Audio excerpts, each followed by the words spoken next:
अच्छा, ये सारा डाउट हम लास्ट में लेते हैं, थोड़ा सा अब सेशन पे आते हैं जो डिस्कशन हाँ चल। सर बिल्कुल। ठीक। सर, मेरा एक डाउट था गेम चेंजर के रिगार्डिंग। रितेश, लास्ट में करें क्या? लास्ट में डाउट लेते रहेंगे। हाँ, ओके ओके। ठीक है। चलो, सबसे पहले इस पेपर के सबसे आसान क्वेश्चन से शुरू करता हूं। क्वेश्चन आपके सामने है, सबसे पहले तो मुझे आंसर बता दो कि किसको पता है इसका आंसर।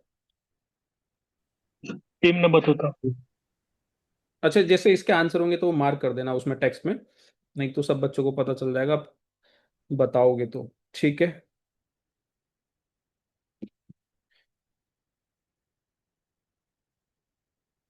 ठीक है। इब्ने बतूता सबको पता है। देखो यार, ये वाला क्वेश्चन सबसे आसान क्वेश्चन है इस पेपर का।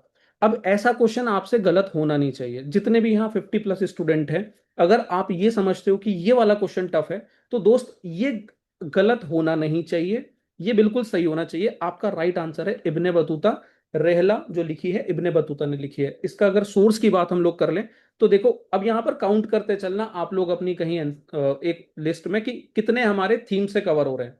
ठीक है। अब ये जो सोर्स है हमारा, हमारी थीम्स एनसीईआरटी है, जहां से डायरेक्टली क्वेश्चन आया है। ठीक है। अब ये क्वेश्चन ऐसा है कि गलत नहीं होना चाहिए, एक नंबर हमारे और, एक पॉइंट हमें मिल गया। अब दूसरा क्वेश्चन है। ठीक है। ज्यादा कुछ था नहीं तो उधर डिस्कशन ज्यादा हम करेंगे नहीं। अब हमारा क्वेश्चन 46 आया है हमारे पेपर में, सीडीएस में। अब इस क्वेश्चन को पढ़ो और इसका आंसर बताने की कोशिश करो पहले, तो फिर मैं आपको इसकी चीज कुछ बताता हूँ। क्वेश्चन कह रहा है कि यार, स्वामी विवेकानंद की जो स्पीच थी world parliament of religions at Chicago in 1893 में, तो उन्होंने जो स्पीच स्टार्ट करी थी वो मतलब किस चीज से, किस वर्ड से स्टार्ट करी थी। ठीक है। अब यहां पर समझो, आप आंसर कर रहे हो ए, sister and brothers of America. अब देखो बहुत सारे बच्चे ऐसे हैं कि पेपर देकर आए होंगे तो उनको कहीं ना कहीं सुनने को मिल गया होगा कि आंसर ए है। बट अगर मैं बात करूं कि क्या ये क्वेश्चन डुएबल था एग्जाम में, तो समझो कि यार ऐसे क्वेश्चंस हमें एग्जाम में नहीं करने हैं। मतलब इसका जितना मैंने रिसर्च किया, जितना मैंने इधर उधर देखा, पहली चीज तो ऐसी चीज कहीं दी नहीं होती है। ठीक है, डायरेक्टली। ये क्वेश्चन अगर आपने नहीं भी किया है इस पेपर में, तो आप इसे ओके समझ सकते हो कि यार मुझे कोई बहुत बड़ी दिक्कत नहीं होनी चाहिए अगर मैंने ये क्वेश्चन छोड़ दिया है। ठीक है। ये क्वेश्चन छोड़ने लायक था, तो इसको मैं अभी यहां पर कट कर दे रहा हूं। आंसर समझो, आपका sister and brother of America है। सीखने वाली जो चीज है, अगर मैं कहूं कि इससे हम क्या लर्निंग ले सकते हैं, तो यार बस इतना याद रखो कि जो स्वामी विवेकानंद ने जो चीजें, जो स्पीच दी थी वर्ल्ड पार्लियामेंट ऑफ रिलीजियस की, वो कहाँ दी थी और कौन से साल में दी थी। ये 1893 भी, जब पहले बहुत फैक्चुअल क्वेश्चन आते थे तब पूछा जाता था। ठीक है। इतना याद रखना है। बट इस तरीके की चीजें कि उन्होंने शुरू किस लाइन से किया था, और ऊपर से इन्होंने जो ऑप्शन दिए हैं वो एलिमिनेट करना भी आसान नहीं है, क्योंकि यहाँ sister and brother of America है, यहाँ brother and sister of the world है। तो अगर मैं यहां तक पहुंच भी जाता हूं बी और सी तक, तो अभी थोड़ा सा मुश्किल हो जाता है इसको अटेम्प्ट करना, तो अगर अवॉइड किया है ओके है। ठीक है। उसके बाद नेक्स्ट पर आ जाओ। अब ये क्वेश्चन है इमरजेंस ऑफ गांधी का। Who among the following was called by Gandhi ji as his rajya guru इन मे 1915। आप बता दो गांधी जी किसे अपना पॉलिटिकल गुरु माना करते थे। ये आसान क्वेश्चन है भाई। ठीक है, इजी क्वेश्चन है। बी है आंसर इसका, गोपाल कृष्ण गोखले। ठीक है। इसमें कोई डाउट होना नहीं चाहिए, ये आपकी एनसीईआरटी से है, आपके सोर्स से है। अब देखो, एक क्वेश्चन पीछे स्वामी विवेकानंद जी का देखा, नहीं हुआ चलेगा। अब ये वाला क्वेश्चन अगर आपसे नहीं हुआ दोस्त, तो ये नहीं चलेगा, ये एक्सेप्टेबल नहीं है। तो यहां पर हमारा एक क्वेश्चन ये वाला हमारा होना चाहिए था। ठीक है। अब यहां से लर्निंग भी लेते रहना। आप में से बहुत बच्चे जो आंसर नहीं कर पा रहे हो कि यार हमसे तो नहीं हो रहा है, तो क्यों नहीं हो रहा है? क्योंकि आपकी एक एनसीईआरटी है, ये वाली थीम्स एनसीईआरटी थीम 3, जिसमें गांधी जी की जो लीडरशिप है जब शुरू होती है, उस पर अच्छा खासा एक पैराग्राफ पूरा बहुत बढ़िया बनाकर दिया हुआ है। ठीक है। यहां पर इन्होंने एक, यहां पर एक जगह आप नोटिस करोगे, ठीक है, मैं उसी पॉइंट को फोकस में ला रहा हूं जहां से क्वेश्चन आया है। क्लियरली यहां पर मेंशन क्या है, among these moderate was Gandhi ji's acknowledged political mentor Gopal Krishna Gokhale as well as Mohammad Ali Jinnah. तो गोपाल कृष्ण गोखले को जो मेंटर माना करते थे वो गांधी जी थे। ठीक है, ये इनके पॉलिटिकल गुरु थे। अच्छा, अब जैसे नोट्स की भी बात कर लो भाई, जो नोट्स फॉलो कर रहे हो, क्लियरली ये लाइन एक मेंशन करके दी है कि पॉलिटिकल गुरु कौन है। ठीक है, गोपाल कृष्ण गोखले। और गांधी जी का इमरजेंस ऑफ गांधी के नाम से पूरा एक चैप्टर है आपके स्पेक्ट्रम में। एक कंप्लीट इस तरीके के नोट्स अपने रेडी करके रखना गांधी जी के ऊपर, क्वेश्चंस फंस ही जाता है। ठीक है। तो ये एक इजी वाला पार्ट हुआ। उसके बाद आ जाओ, एक स्वदेशी मूवमेंट का क्वेश्चन आया आपके एग्जाम में। अच्छा, एक चीज आपने नोटिस करी होगी कि स्पेक्ट्रम पीछे पूछा नहीं जा रहा था कई 2-3 एग्जाम्स में, पर आप देखोगे इस बार स्पेक्ट्रम से भी 5-6 क्वेश्चन फंस रहे हैं। और वो क्वेश्चन भी ऐसे हैं कि आप जैसे स्वामी विवेकानंद जी का हटा दो, तो जितने भी क्वेश्चन है आप इजीली कर सकते हो। अब इस क्वेश्चन पर आ जाओ 48 पर। ये वाला क्वेश्चन है, कह रहा है कि स्वदेशी मूवमेंट, ठीक है, ये जो स्वदेशी मूवमेंट हुआ था उस समय, इस इसके होने का जो सबसे पीछे जो रीजन था वो था एंटी पार्टीशन मूवमेंट। उस समय का जो एंटी पार्टीशन मूवमेंट था वो कहीं ना कहीं सबसे बड़ा कारण था इस स्वदेशी मूवमेंट के होने का। ठीक है, ये पहला स्टेटमेंट है। आप आंसर मार्क करते रहो जिसको पता है। ठीक है, सेकंड स्टेटमेंट कह रहा है कि जो औरोबिंदो घोष थे वो फेवर में थे कि इस मूवमेंट को इंडिया से और बाहर एक बड़े लेवल पर ले जाया जाए और एक full fledged political mass struggle में इसको कन्वर्ट किया जाए। अब याद होगा आपको कि यार औरोबिंदो घोष एक एक्सट्रीमिस्ट थे, और एक्सट्रीमिस्ट असल में ऐसे ही सोचा करता है कि यार इसको जितना ज्यादा वाइड किया जा सकता है करना चाहिए। ठीक है, और मतलब और इंडिया से बाहर लेकर जाना चाहिए, छोटी सी चीज को जितना हम बड़ा दिखा सकते हैं लोगों के सामने दिखाना चाहिए। तो अगर वो कहीं ना कहीं हम लिंक कर पा रहे हैं। अब देखो अंकित, आपने इसे स्किप किया। मैं आपको बताता हूं कि ऐसे क्वेश्चन कभी स्किप मत करना। ठीक है, पहली चीज, जिस भी बच्चे को ये क्वेश्चन नहीं पता या फिर जिसने स्किप किया है, उसको कहीं ना कहीं अपनी जो मॉडर्न हिस्ट्री है, जो स्पेक्ट्रम है, उसकी बेसिक अंडरस्टैंडिंग की कुछ ना कुछ तो कमी है दोस्त। ठीक है, क्यों?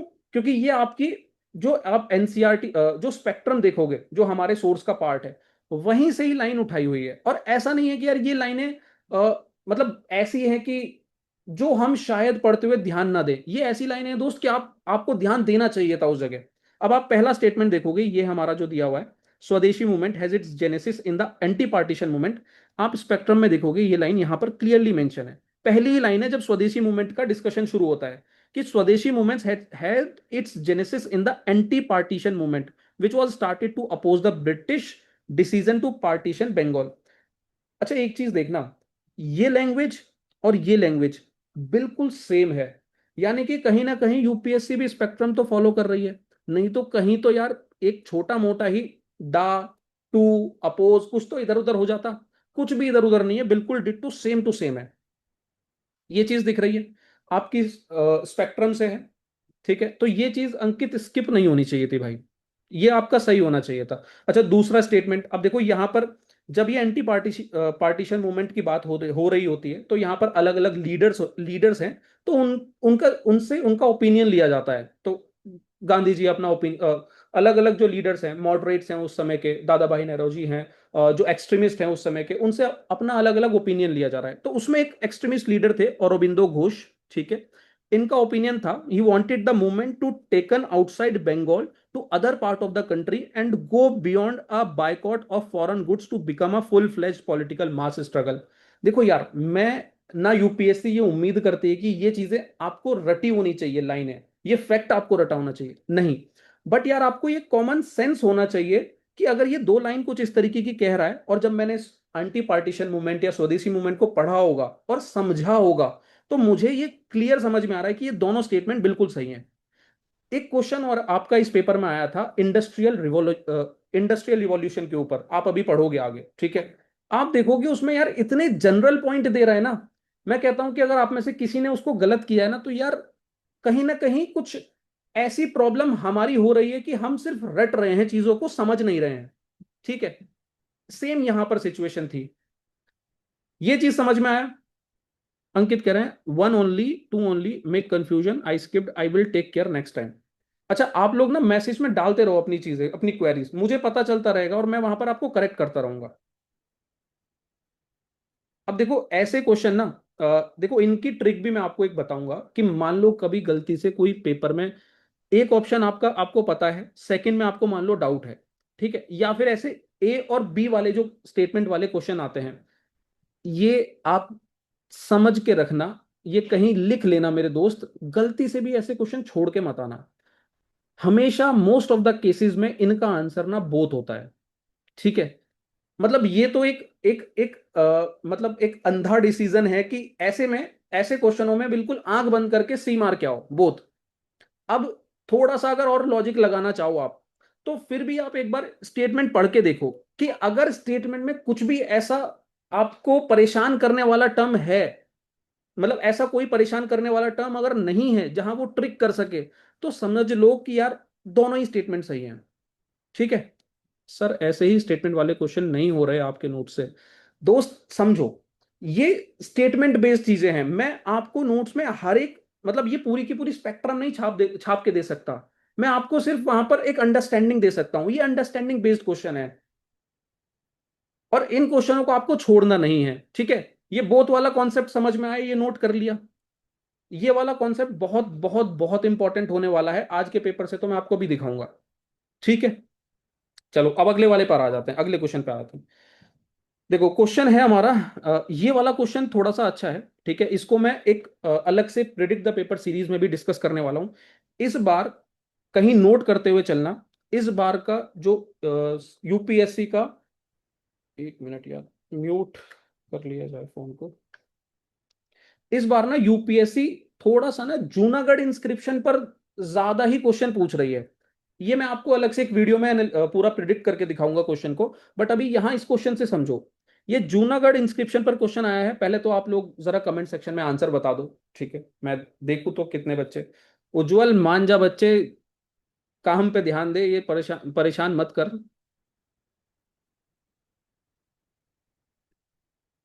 ठीक है, जूनागढ़ इंस्क्रिप्शन पे बताओ।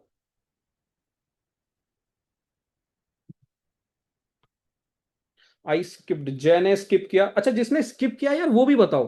ठीक है, तभी तो मैं समझूंगा कि किसमें आपको ज्यादा प्रॉब्लम है। I was confuse, skipped, Virat ने स्किप किया। क्योंकि तभी तो सीखेंगे यार। सिंपल क्वेश्चन तो सब कर ले जा रहे हैं। स्किप्ड, ठीक है। हिमांशु का सी है, ओके। हाँ सर, संस्कृत ने कंफ्यूज कर दिया। माइक चौधरी, ठीक है। 53 पार्टिसिपेंट है। अगर पार्टिसिपेट नहीं करोगे तो भाई कुछ भी यहां से सीख कर नहीं ले जाओगे। तो पार्टिसिपेट करो, गर्व का भी है। ठीक है, सी। अब देखो यार, मैं आपको एक चीज बताता हूँ। ये जो क्वेश्चन आपका दिया हुआ है ना, क्वेश्चन के लाइक एक्सेप्ट नॉलेज की नीड नहीं, अंडरस्टैंडिंग। से क्वेश्चन सॉल्व किए जा सकते हैं, हाँ बिल्कुल अमन। अच्छा, ये तो अपने ही अमन है। ठीक है। ठीक है, ये वाली चीज मैं अब आपको बताता हूँ यार। जूनागढ़ इंस्क्रिप्शन, अब ये वाला जूनागढ़, एक तो ये अपने कहीं नोट्स में ऐड कर लेना कि जूनागढ़ पर जाकर मुझे नोट्स तैयार रखने हैं। क्योंकि अभी जितने भी पेपर आए हैं ना, सब में जूनागढ़ इंस्क्रिप्शन पर क्वेश्चन आया है। और ये जूनागढ़ इंस्क्रिप्शन आपकी थीम्स एनसीईआरटी में दोस्त दिया हुआ है। बट ये बहुत एकदम डायरेक्टली नहीं दिया, मतलब डायरेक्टली नहीं दिया हुआ है, और सीधी बात नहीं कह रखी है। अब देखो, मैं आपको आपकी थीम्स एनसीईआरटी में लेकर जाता हूं कि अगर मान लो मैं कहूं कि ये क्वेश्चन डुएबल भी है थोड़ा बहुत, तो वो कहां से डुएबल है। ये सुदर्शन लेक के ऊपर आपको भी पता है कि सीएपीएफ में पीछे कई बार क्वेश्चन पूछा गया है। ठीक है। और आपको याद होगा, मैंने हिस्ट्री का, सीजीएस का, जियो साइंटिस्ट का जब डिस्कशन किया था, वहां पर भी सुदर्शन लेक के बारे में डिस्कशन किया था, जूनागढ़ इंस्क्रिप्शन के बारे में डिस्कशन किया था। एक बार जाकर एनालिसिस देखना।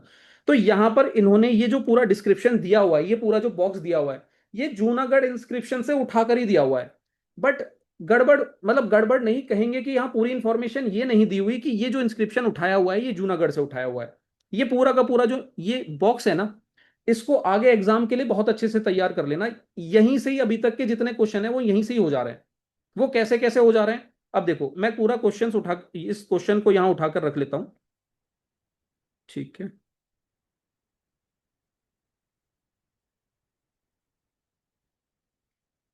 इस क्वेश्चन को उठा के रख लेते हैं यहाँ पे, और फिर साथ में डिस्कस करते हैं। अब देखो, जूनागढ़ इंस्क्रिप्शन में पहली चीज जो यहां पर बात हो रही है कि the script of this inscription is Kharoshthi and language in Prakrit. अब दोस्त, अगर ये वाला बॉक्स थोड़ा सा क्लियर है कि ये जूनागढ़ इंस्क्रिप्शन से लिया गया है, यहां पर जो डिटेल दी गई है वहां से दी गई है, आप क्लियरली यहां से समझोगे।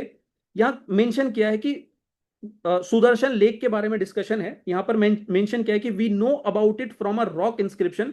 सेकेंड सेंचुरी सीई में एक रॉक इंस्क्रिप्शन उस समय हुआ करता था, वहां पर संस्कृत में कंपोज किया गया है शाका रूलर रुद्र दमन के अचीवमेंट के बारे में। ठीक है, उनके अचीवमेंट के बारे में जिक्र किया है। कौन सी लैंग्वेज में किया है, संस्कृत लैंग्वेज में। और ये कहां की बात है, जूनागढ़ इंस्क्रिप्शन की। तो आपका जो पहला स्टेटमेंट है वो तो क्लियरली रॉन्ग हो गया, हटा दिया पहला पहला स्टेटमेंट। मैं कहता हूं अगर आपने पहला ही स्टेटमेंट अगर हटा दिया, अब देखो यहां एलिमिनेशन मेथड काम करता है कि किसी को भी अगर पहले स्टेटमेंट की नॉलेज है वन हटाओ, वन हटाओ, वन हटाओ, राइट आंसर आ गया आपका टू ओनली। ठीक है।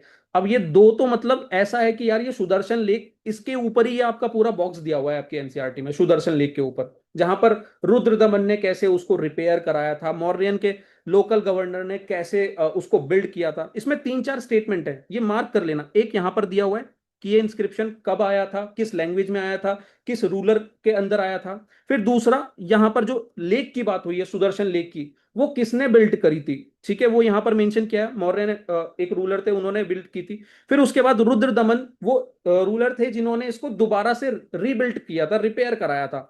इसी पर बेस्ड आपका सीएपीएफ में क्वेश्चन भी आया था कि वहां पर, आपको याद होगा, वहां सतवाना दिया हुआ था। मतलब कहीं ना कहीं ये ऐसा टॉपिक है कि थोड़ा सा प्रिडिक्टेबल है, ये बार बार पूछा जा रहा है। और अभी 2026 में मैं एक ट्रेंड देख रहा हूं इसका, तो इसको मार्क कर लेना। उसके बाद यहां पर एक ये वाला स्टेटमेंट है जो अभी 2026 में पूछा था कि गुप्ता डायनेस्टी भी इस रिपेयर के काम में इन्वॉल्व थी। ठीक है, another inscription on the same rock mention how one of the ruler of the Gupta dynasty got lake repaired once again. इस बॉक्स को मार्क कर लेना, ये बहुत बढ़िया 2 नंबर का बॉक्स है जो आज आपको इस वीडियो के थ्रू देकर जा रहा हूं मैं। ठीक है। देखो थर्ड में इसमें क्या कह रहा है कि इट इज अनडेटेड इंस्क्रिप्शन, मतलब गलत है, वो तो हमने एलिमिनेट भी कर लिया और गलत भी, आंसर हमारा टू ओनली हो गया। अब इस क्वेश्चन को देखो, आप एक तरीके से कह सकते हो कि ये सही भी, मतलब ये हो किया भी जा सकता था और नहीं भी किया जा सकता था। पर मैं कहूंगा कि यार ये होना चाहिए था, अगर आप प्रीवियस ईयर क्वेश्चन की नॉलेज मिला लो और अपनी एनसीईआरटी की नॉलेज मिला लो। ठीक है, ऐसे ऐसी सिचुएशन में ये क्वेश्चन आपका होना चाहिए था। ठीक है, यहां पर मैं +1 मार्क कर लूं, एक क्वेश्चन और हमारा यहां से बन गया। ओके। अब देखो इसी बॉक्स के बारे में डिस्कशन मैंने सुदर्शन लेख का नोट्स में दिया हुआ है, आपकी जूनागढ़ रॉक इंस्क्रिप्शन, रुद्र दमन शाखा, मतलब जो जरूरत का इंफॉर्मेशन है वो नोट्स में मैंने मेंशन भी की हुई है। तो नोट्स है, जिसके पास तो उसका काम ठीक चल रहा है। अब देखो ये वाला क्वेश्चन, इसके बारे में डिस्कस करते हैं। इसके बारे में आप लोगों की क्या राय है, सबसे पहले तो जरा कमेंट में बता दो, जल्दी बताओ। ये आसान क्वेश्चन है, डिफिकल्ट क्वेश्चन है, क्या है। विराट ने स्किप किया है, अंकित ने बी मारा है, कुणाल ने स्किप किया है। सर ये तो तुक्के से सही हो गया, माइक, ये तुक्के से ही सही होने वाला क्वेश्चन है। और ये बहुत अच्छी बात है कि आपने तुक्का मारा है। अभी सब लोग आप यहां पर बताओ मुझे, मैं फिर इसमें तुक्का भी बताऊंगा। सारी चीजें सीखेंगे कि ऐसे क्वेश्चंस कैसे अटेम्प्ट करने हैं। Answer is a A, but I did wrong it exam. ठीक है, CA। ठीक है, सोनाली डागर ए। ठीक है, अच्छा जिसने यहां पर ए मारा है, मुझे आपका पॉइंट ऑफ व्यू चाहिए कि आपने ए क्यों मारा है। ठीक है, मुझे एक ये बताओ, आपने ए क्यों किया है। सर एक्चुअली मैंने किसी और टीचर से हिस्ट्री पढ़ी थी, but I was not able to question correctly. कोई बात नहीं जय, नॉट डुअल। सर ये रिकॉर्डिंग यूट्यूब पर अपलोड होगी क्या, ये कहाँ से आ गया मैसेज। ठीक है, नॉट डुएबल। मुझे ये बताओ कि जिसने ए मारा है वो तुक्का मारा है या फिर उसके पीछे कोई एक, मतलब कोई रीजनिंग रही है। Common sense as an ancient other thing were not that prominent. बहुत अच्छा आंसर रविंद्र, बहुत अच्छा आंसर। देखो यार ये चीज होती है, ये होता है कि आपको जरूरी नहीं है कि हर चीज की नॉलेज हो। अभी बच्चे का मैसेज आया कि यार देखो मेडिसिन, अब यहां पर ऑप्शन देखो, यहां पर बोर मनुस्क्रिप्ट की बात हो रही है। आप ऑप्शन देखोगे, यार जितने भी ये मन्यूस्क्रिप्ट के क्वेश्चंस आते हैं या फिर जितनी भी मन्यूस्क्रिप्ट्स देखी गई हैं, उनमें मेजोरिटी ऑफ द ऑप्शंस या तो एस्ट्रोनॉमी पर बेस्ड होता है, और इससे भी ज्यादा हाई प्रायोरिटी में रहता है मेडिसिन। आप देखोगे ज्यादातर जो मैन्यूस्क्रिप्ट्स हैं वो कहीं ना कहीं मेडिसिन का डिस्कशन करती हुई नजर आएंगी, मेडिसिन का डिस्कशन। अब इन्होंने मैथमेटिक्स भी यहां दिया हुआ है, इसके पीछे का भी लॉजिक बताऊंगा, बट मतलब ये तो आपको तुरंत ही यहां पर एलिमिनेट करना था कि यार मैथ केमिस्ट्री तो हो ही नहीं सकता, मैथमेटिक्स हो नहीं सकता, या तो अक्सर एस्ट्रोनॉमी एक आंसर निकल आता है। बट अगर यहां पर मेडिसिन दिया हुआ है तो मोस्ट ऑफ द चांसेस ऐसे हैं कि यार मेडिसिन ही है जो आंसर आएगा। ठीक है, guess work sir found to be correct, ये नहीं पढ़ा मैंने। ये पढ़ भी नहीं सकते आप लोग, क्यों नहीं पढ़ सकते, ये पता है कहां से दिया है। ये दिया है इन्होंने उपेंद्र सिंह से। अब यहां से कुछ लर्निंग लेते हुए जाओ। दो स्क्रिप्ट की बात हो रखी है, दो स्क्रिप्ट की। एक है दोस्त ये एंशियंट मैथमेटिकल स्क्रिप्ट, एक है मेडिकल मनुस्क्रिप्ट। ये दो स्क्रिप्ट है। जब भी आपसे आगे फ्यूचर में कभी बोवर मनुस्क्रिप्ट की बात करें, बोवर मनुस्क्रिप्ट की बात करें, तो याद रखना ये बोवर मनुस्क्रिप्ट मेडिसिन के बारे में बात कर रही है। इसके पीछे की स्टोरी है हमें मतलब नहीं है उस स्टोरी से। भाई मेन चीज बस इतना ध्यान में रखना, अगर दोबारा क्वेश्चन आएगा तो यहीं से ही आएगा फिर से, कि ये जो मेडिकल, जो मेडिसिन से रिलेटेड मनुस्क्रिप्ट है उसका नाम क्या है, बोवर मनुस्क्रिप्ट। अब ये क्वेश्चन तो इन्होंने पूछ लिया। अब अगर पूछ सकते हैं तो क्या पूछ सकते हैं, याद रखना एक और मनुस्क्रिप्ट है, बख्शाली मनुस्क्रिप्ट। बख्शाली मनुस्क्रिप्ट, ठीक है। ये किस पर बेस्ड है, आपको ध्यान रखना है, मैथमेटिकल कॉन्सेप्ट पे। इसी वजह से इन्होंने वहां मैथ्स का ऑप्शन भी दिया है, कि कोई बच्चा अगर यहां से कुछ अगर उसको ध्यान होगा तो गलती से मैथ्स ना मार दे। ये समझ में आया? दो स्क्रिप्ट मैंने आपको बता दी, एक बोवर मनुस्क्रिप्ट, एक आपकी बख्शाली मनुस्क्रिप्ट। ये क्वेश्चन होने वाला नहीं था, बट यहां पर मैं कहूंगा कि लॉजिक से ऐसे क्वेश्चंस होने चाहिए। आप ये नहीं कह सकते कि यार हिस्ट्री में मैं, मतलब ये भी मुझे पढ़ के जाना चाहिए था, नहीं भाई। ठीक है, ये वाला समझ में आया? तो यहां पर मैं इसको 50-50 का दर्जा दे देता हूं, कि मतलब कुछ ने कर लिया होगा, कुछ ने नहीं कर पाया होगा। ठीक है भाई, यहां तक क्लियर है चीजें? थोड़ा सा बता दो, जुड़े हुए हो, समझ में आ रही है, ओके कर दो बस।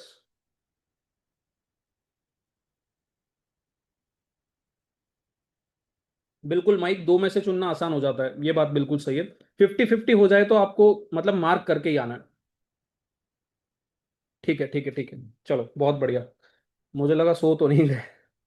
ठीक है, हिस्ट्री है यार थोड़ी बोरिंग है, ठीक है, बट कोई बात नहीं। अब देखो ये वाला क्वेश्चन है, इसका बताओ कि आप लोग क्या मार के आए हो। इसका क्या मार्क करके आए हो, क्या आंसर करके आए हो? 51 स्किप, स्किप विराट स्किप। भाई जो भी करके आए हो यार लिखो प्लीज, मुझे पता चलना चाहिए कि कहीं मुझे ही तो नहीं ऐसे क्वेश्चन डिफिकल्ट या इजी लग रहे हैं। मेरा ही हिस्ट्री तो नहीं कहीं वीक है। सर मैं हमेशा 50-50 कर लेता हूँ, फिर गलत कर देता हूँ। कोई बात नहीं अनुराग, 50-50 में गलत भी हो जाए कोई बात नहीं, पर अटेम्प्ट करो। क्योंकि तुम सिर्फ गलत को देख रहे हो, तुम सही वालों को नहीं देख रहे हो। 50-50 में बहुत सारे सही भी करके आए होगे।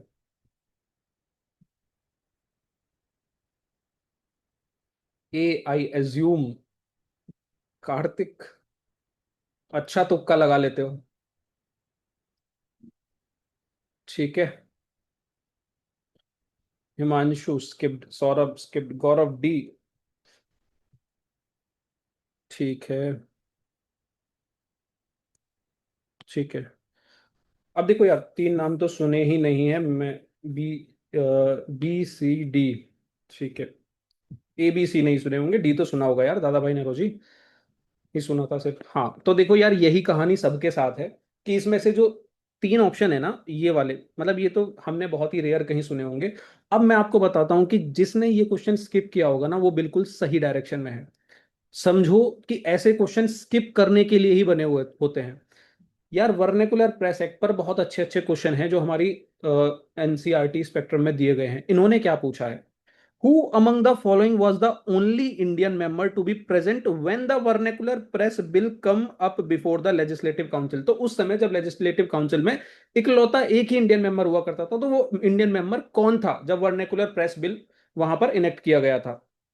यार ऐसी इंफॉर्मेशन आपकी अगर एक बार के लिए कहीं स्पेक्ट्रम में दी होती तो शायद मैं कह भी देता कि यार ये पढ़ी होनी चाहिए थी, नहीं दी हुई। ठीक है, और ना ही जब भी वर्नेकुलर प्रेस एक्ट के बारे में बात होता है तो ऐसा कोई डिस्कशन खुलकर आता है, नहीं आता।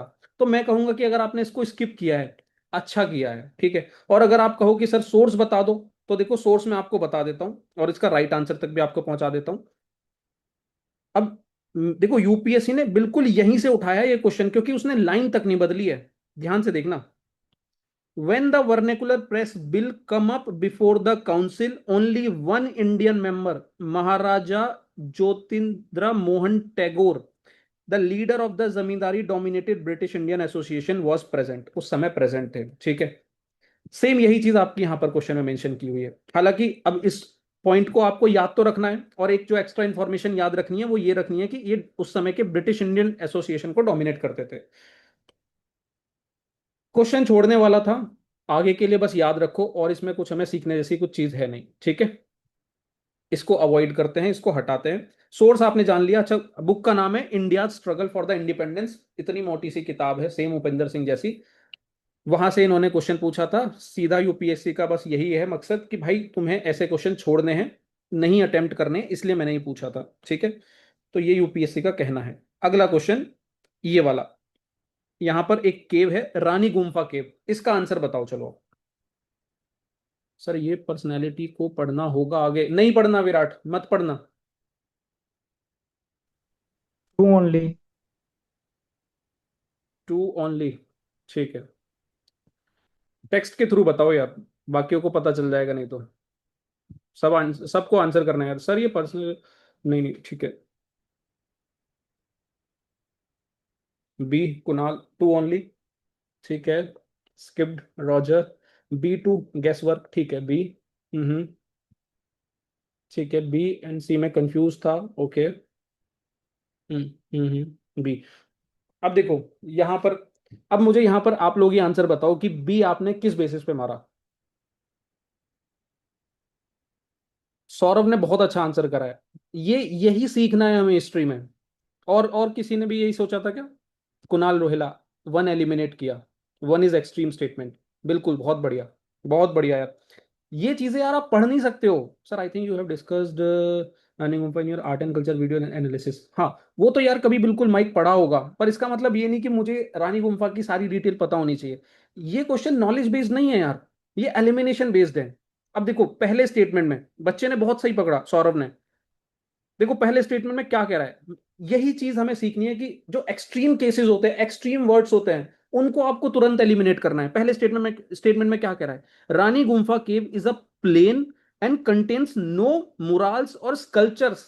मतलब यार उस समय की केव का जो आकर्षण था वो यही था कि वो, उन पर कुछ बना हुआ है, कोई स्कल्पचर बने हुए हैं, कोई मुराल्स पेंटिंग्स बनी हुई हैं। आप दूसरी तरफ कह रहे हो कि उस पर कुछ था ही नहीं, वो प्लेन थी। तो हम क्यों उसको याद रख रहे हैं, क्यों इतनी मेहनत कर रहे हैं? समझ रहे हो आप? तो इसीलिए वन को यहीं एलिमिनेट कर दिया। एक्सट्रीम केस है यहां पर। तो जैसे ये यहां पर जैसे जो नेगेटिव टर्म आ जाते हैं ना कहीं, नो, नॉट, ओनली, ऑल, ऐसे वर्ड, तुरंत आप एक्टिवेट करो अपने माइंड को। ये वन एलिमिनेट हुआ। अब सोचो वन एलिमिनेट करते ही क्या हम आंसर पर नहीं पहुंच जाएंगे? वन को हटाओ, वन को हटाओ, वन को हटाओ, आंसर आ गया बी ओनली।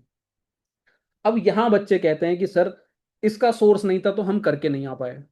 यही यूपीएससी सीएससी का बच्चा हमसे आगे बढ़िया कर जाता है, क्योंकि वो यही सीख रहा होता है टेस्ट सीरीज के थ्रू, प्रीवियस ईयर क्वेश्चंस के थ्रू। और ज्यादातर बच्चे क्या है कि रटने की कोशिश करते हैं। प्योर एलिमिनेशन बेस्ड क्वेश्चन है ये।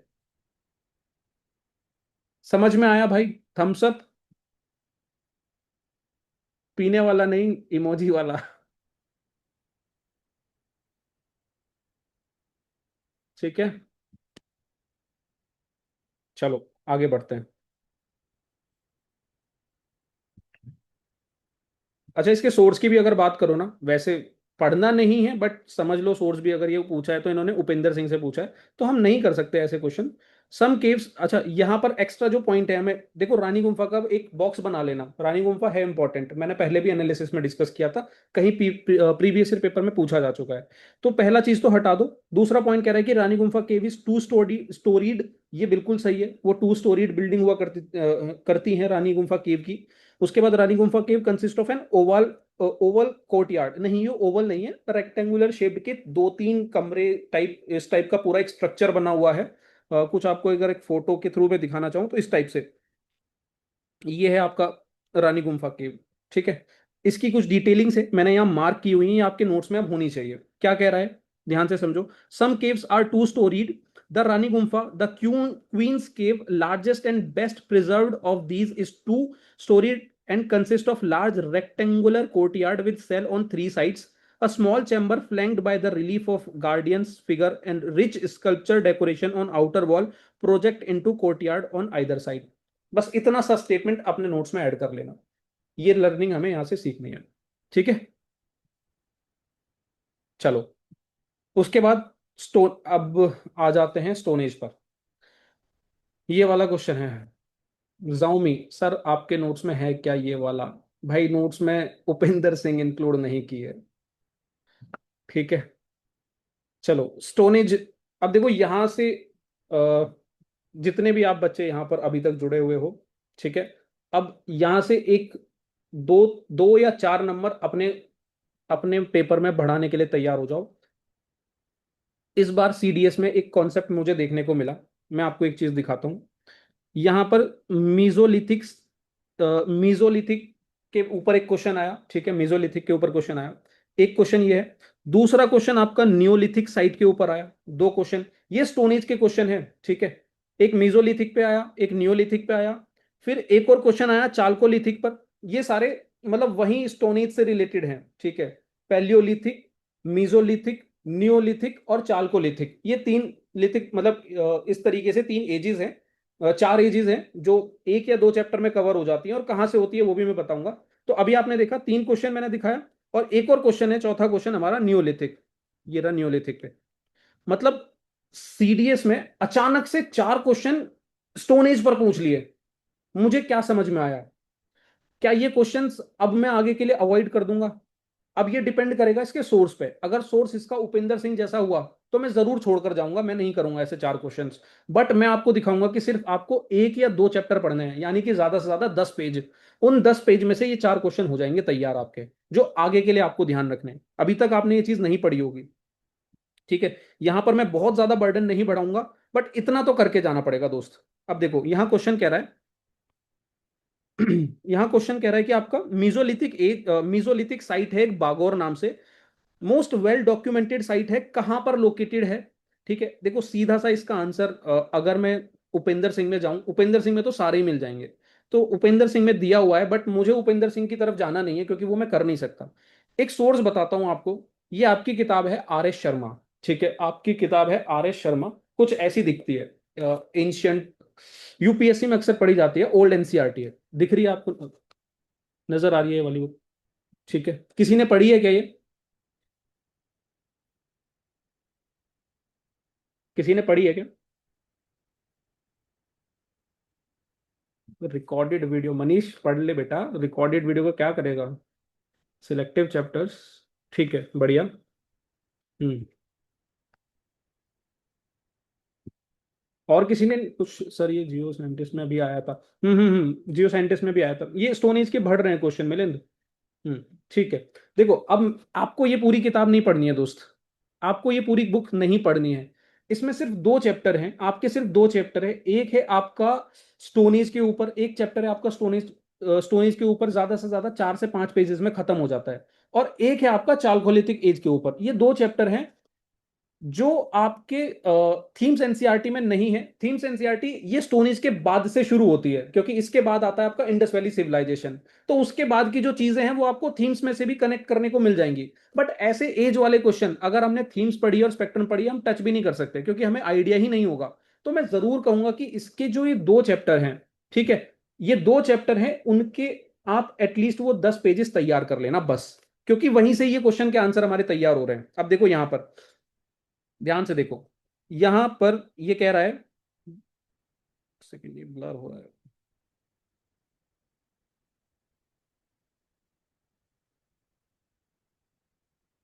ठीक है। ठीक है, देखो यहां पर ये बागोर के बारे में बात कर रहा है। अब इसी बुक में अगर मैं देखूं, बागोर मतलब काफी सारी साइट्स का अलग अलग डिस्कशन है। अब यहां पर देखो क्लियरली मेंशन है, Adamgarh in Madhya Pradesh and Bagor in Rajasthan provide earliest evidence for the domestication of animals. मतलब यहाँ पूरा क्या बोलते हैं, मिजोलिथिक साइट का पूरा डिस्कशन दिया हुआ है इन्होंने यहाँ पर। तो वहां पर इन्होंने दिया हुआ है कि बागोर और आदमगढ़ ये दो इंपॉर्टेंट साइट है जहां आपको डोमेस्टिकेशन देखने को मिला है। हमें वहां जाने की जरूरत नहीं है अभी, हमारे क्वेश्चन में सिर्फ उसने लोकेशन पूछा है बागोर का, राजस्थान। ठीक है, ये आपका यहां पर मेंशन है बागोर इन राजस्थान। ठीक है, और भी यहां पर बागोर एक इंपॉर्टेंट साइट है, इन्होंने एक दो जगह और दिया होगा बागोर के बारे में। ठीक है, हाँ ये रहा, Bagor in Rajasthan is very well excavated, और ये राजस्थान की एक इंपॉर्टेंट साइट है। अब यहां पर देखो हमारे लिए वही लर्निंग हो जाती है कि आपको इसकी और भी अलग अलग मेजर साइट्स याद रखनी है। क्यों? क्योंकि यहां भी जो आप ये आदमगढ़ देख रहे हो ना, देखो आप यहां पर देखो आदमगढ़। अब आपको ये पता होना चाहिए कि ये आदमगढ़ आपकी मेसोलिथिक साइट है। क्यों? क्योंकि देखो आपके क्वेश्चन में ये फिर से पूछा है इन्होंने इसी पेपर में। तो यहीं से ही सीख लो यार कि मुझे क्यों इस चैप्टर को तैयार करना है। यहां इसने पूछा है विच of the following is the Neolithic site, वहां मीजोलिथिक साइट पूछ रहा है, यहां न्यूलिथिक साइट पूछ रहा है। इसमें आपकी आदमगढ़ दे दी। अब ये आदमगढ़ वही पॉइंट है जो मीजोलिथिक में अभी हमने उठाया था। तो अब यहां पर आपको मैं दिखाऊंगा, भीमबेटका नहीं है, भीरबानपुर नहीं है, आंसर होगा इसका उतनूर। उतनूर क्यों होगा? आपका वही चैप्टर जिसमें आप देखोगे न्यूलिथिक की सारी इंपॉर्टेंट साइट इन्होंने एक जगह लिखी हुई है। कि some of the important Neolithic site of those which with Neolithic layer that have been excavated include Maski, Brahmagiri, Halur, Kodaikal, Sanagan, Kallu, T. Narsipur, Pikhlihal and Taklakota in Karnataka. बहुत मुश्किल site से bro. And Payampalli in Tamil Nadu. Utnur is an important neolithic site in Andhra Pradesh. ये है हमारा जो main हमारा जो question पूछा है कि Utnur is an important neolithic site in Andhra Pradesh. ठीक है. अब देखो ये भी याद रखना कि इसकी लोकेशन क्या है, आंध्र प्रदेश, क्योंकि उसने अभी जो बागौर पूछा था वो कहाँ, उसने ये नहीं पूछा कि वो साइट किसकी है, उसने एग्जैक्ट स्टेट पूछा है कि राजस्थान है, आंध्र प्रदेश है, तमिलनाडु है, क्या है. तो आपको ये भी ध्यान रखना है कि ये आंध्र प्रदेश है. फ्यूचर के लिए याद रखो, बन जाएगा क्वेश्चन यूपीएस सीएपीएफ में, वो मैच करा देगा दो चार साइट देकर. तो उतनूर का समझ में आ गया आपको. अब आप यहां पर ये भी ध्यान रखोगे कि भीमबेटका और ये आदमगढ़ तो आपने देख लिया मिजोलिथिक है. आपको ये भी ध्यान रखना है कि ये भीमबेटका और बिरभानपुर ये कहां से लोकेटेड है. तो भाई ये भी मैं आपको दिखा देता हूं, ये भी मैं आपको दिखा देता हूं. ठीक है.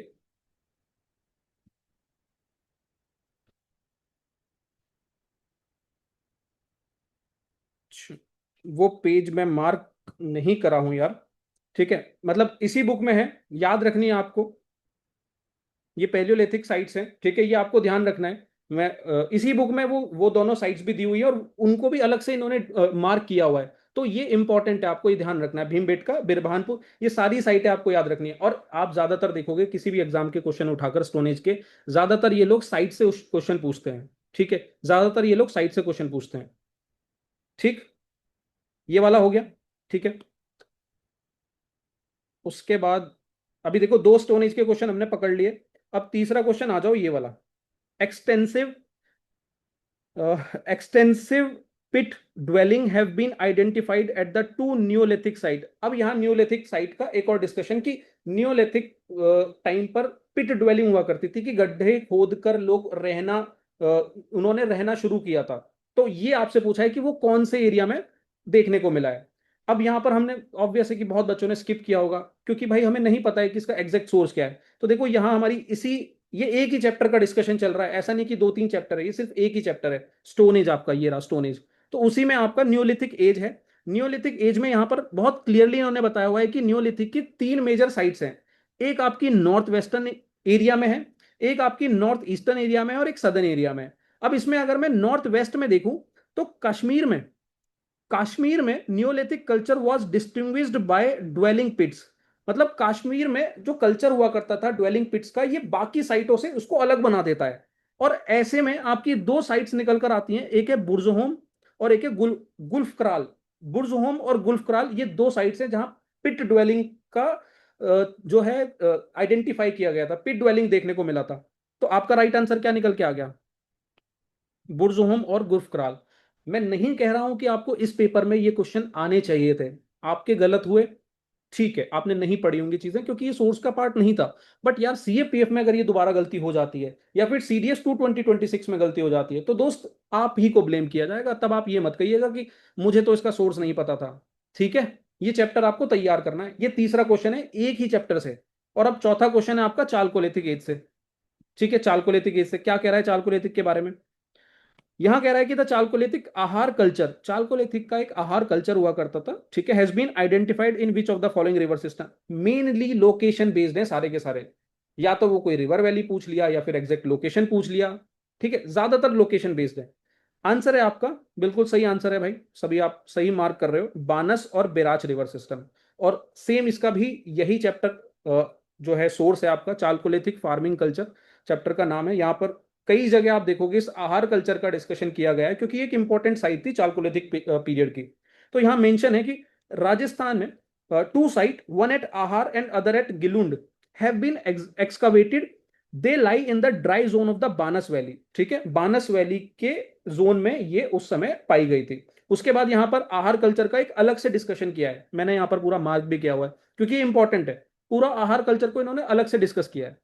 तो यहां आप देखोगे आहार एंड गिलुंद. अब ये गिलुंद भी याद रखना, देखो आहार के साथ में जुड़ा हुआ है, कुछ नहीं पता यूपीएससी इसको शायद सीएपीएफ के लिए छोड़ दिया हो. आहार एंड गिलुंद विच ले मोर और less in the dry zone of the बानस river valley in Rajasthan. तो इन्होंने क्लियरली मेंशन किया कि ये बानस रिवर वैली के ड्राई जोन के आसपास देखने को मिली थी ये जो कल्चर है। ठीक है, हो गया 4 क्वेश्चन हमारे स्टोन एज के। अब ये चारों क्वेश्चन आपको ध्यान में रखने हैं, ये इंपॉर्टेंट है। पढ़ोगे इस चैप्टर को, अब तैयार कर लोगे ना? समझ में आ गया यहां तक चीजें? Sir will you send the image PDF of your notes in GC group?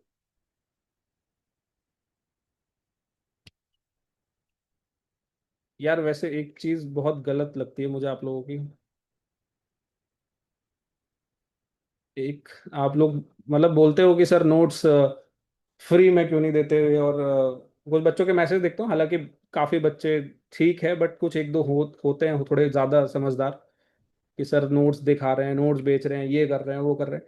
यार एक बात बताओ, कोई इंसान इतनी मेहनत कर रहा है, इतनी मेहनत से नोट्स तैयार कर रहा है, आपका काम आसान कर रहा है, अपना दिन रात एक कर रहा है, तो मतलब पहली चीज, अगर उसके सोर्स से अगर कुछ आया है तो वो दिखाएगा या नहीं दिखाएगा। और मैं हमेशा एनसीईआरटी को साथ में रखता हूँ, ऐसा नहीं कि मैं सिर्फ नोट्स ही दिखाता हूँ, मैं एनसीईआरटी भी दिखाता हूँ, नोट्स भी दिखाता हूँ। और फिर आप ये एक्सपेक्ट करो कि यार सर नोट्स फ्री में दे दें, यार मेरी पूरी दिन रात की मेहनत, मैं इसमें लगा हुआ हूँ। मतलब सोचो कि ये सब फिर मैं हाँ, लाइक मैं चलो कर दूं, पर मेरे पीछे जो टीम कर रही है वो तो फ्री में नहीं करेगी ना। तो कुछ चीजों को थोड़ा सा समझदारी से सोचा करो यार।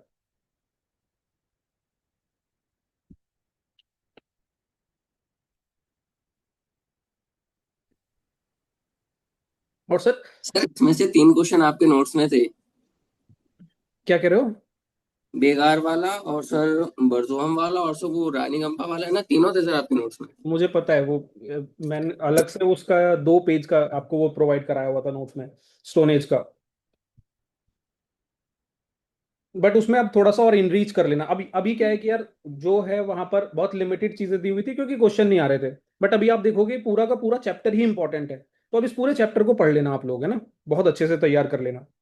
ये आर एस शर्मा का है आपका चैप्टर। ठीक है, आगे चलते हैं अब हम लोग ना। चलो, अच्छा अब ये वाले क्वेश्चन का आंसर बताओ। सर उसकी पीडीएफ प्रोवाइड करवा सकते हो आप दोनों चैप्टर्स की, ग्रुप में अगर आप सेंड कर दो तो, गेम चेंजर। अह, ठीक है, मतलब एक काम करो, आप इस बुक को गलती से खरीदना मत, खामा का वो खर्चा बेमतलब का करोगे। मैं एक काम करता हूँ कि इसकी बुक का जो फर्स्ट 2 पेजेस है ना, वो मैं आपको, क्योंकि मैंने मार्क भी किए हुए हैं ठीक से, मैं आपको वो प्रोवाइड करा दूंगा। ठीक है, बस वो हाँ दोनों जी। पढ़ लेना आप, ग्रुप में प्रोवाइड करा दूंगा मैं। इसका आंसर बताओ चलो, इसका आंसर क्या होगा? कार्तिक ने स्किप किया है 57 का। अरे sir every dark cloud has silver line, so इतना क्या सोचना। सही कह रहे हो मिलिंद। सौरभ भी है, डी किया है सर, ठीक है। ठीक है, जिसने स्किप किया है, गलत किया है, जैसे भी किया है, बस लिख तो दो, तभी तो हम कुछ सीखेंगे यार यहाँ पर। स्किप, मरिका मेडू स्किप, ठीक है। Skip, skip, skip. अब यार देखो, हमने कहीं कहीं जगह डायरेक्ट सोर्सेज देखे, हमारी थीम्स एनसीईआरटी देखी, कुछ जगह हमने एलिमिनेशन मेथड देखा, कुछ जगह हमें कुछ नए सोर्स मिले, जैसे अभी हमने देखा स्टोन एज का। अब इस टाइप के क्वेश्चन भी यार हमारे गलत नहीं होने चाहिए। अब आप कहोगे कि सर ऐसा कैसे, ये तो बहुत हल्का क्वेश्चन तो दिख नहीं रहा है, डिफिकल्ट क्वेश्चन है। मैं आपको बताता हूँ कि ये क्वेश्चन क्यों सही होना चाहिए था। क्वेश्चन कह रहा है कि during the period of 100 BCE से 200 CE, valuable evidence of India's maritime trade link has been identified from which of the following site on the Coromandel coast. Coromandel coast के जगह पर जो मैरीटाइम ट्रेड हुआ करते थे उस समय, 100 BC से 200 CE के टाइम पर, तो उस जगह का एक मतलब एक नाम हुआ करता था पर्टिकुलर, उसकी ये लोकेशन पूछ रहा है, वो जगह पूछ रहा है। अब ये कहीं बहुत इजीली आपको फाइंड करने से मिलेगा नहीं, मिल जाएगा कहीं उपेंद्र सिंह वगैरह से। तो मैं ये नहीं कह रहा हूं कि आपको वो पढ़ा होना चाहिए था, नहीं।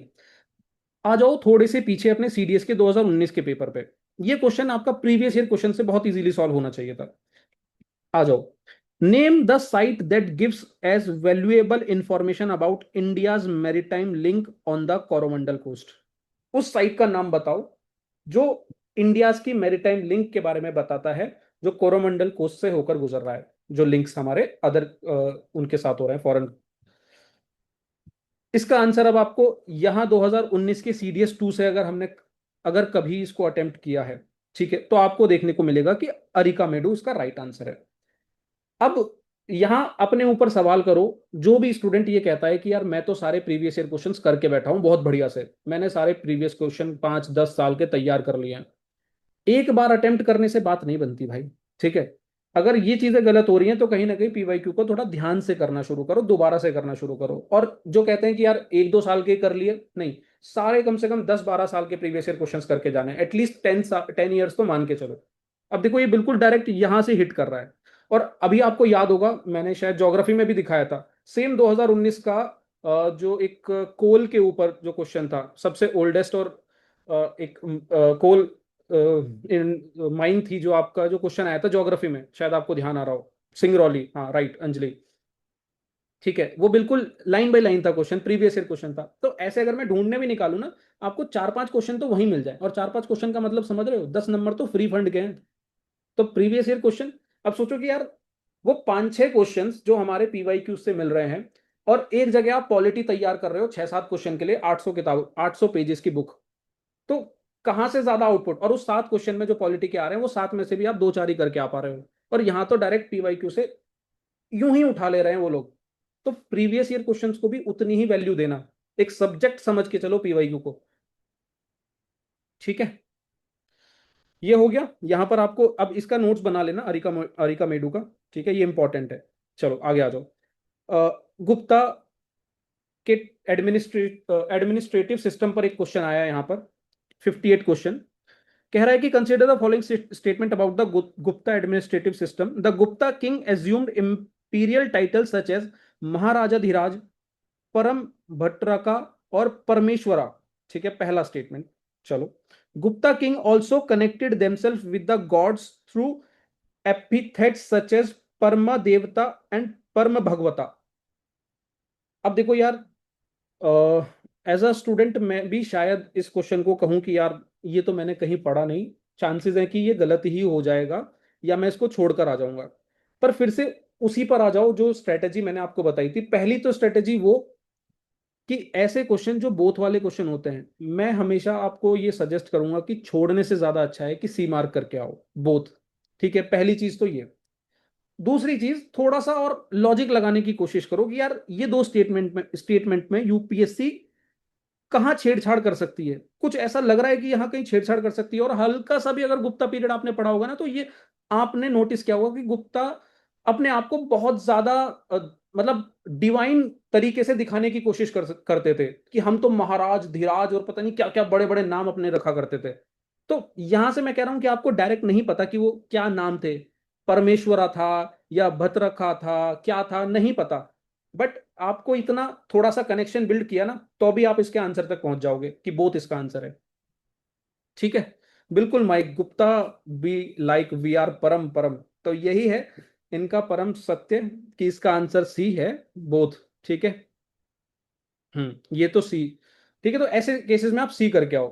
ठीक है, जहां मतलब थोड़ा बहुत अगर लॉजिक लगा पा रहे हो बहुत बढ़िया है, नहीं तो छोड़ने से अच्छा है, अगर तुक्का मारना ही है तो सी पर मार के आओ, गेम खेलना है तो सी पर खेलो। ये हो गया। अच्छा, इसका सोर्स भी बात कर लेते हैं। अब इसका सोर्स ना तमिलनाडु से इन्होंने एग्जैक्ट लाइन बाय लाइन चीजें उठाई हैं। देखो, मैं आपको सोर्स भी बता देता हूँ यार। देखो, लॉजिक मैं इसलिए बता रहा हूँ क्योंकि मैं नहीं चाहता कि आप जाकर तमिलनाडु पढ़ो एक क्वेश्चन के लिए, जो मैं इस तरीके से कर सकता हूँ मैं क्यों पढ़ूंगा तमिलनाडु।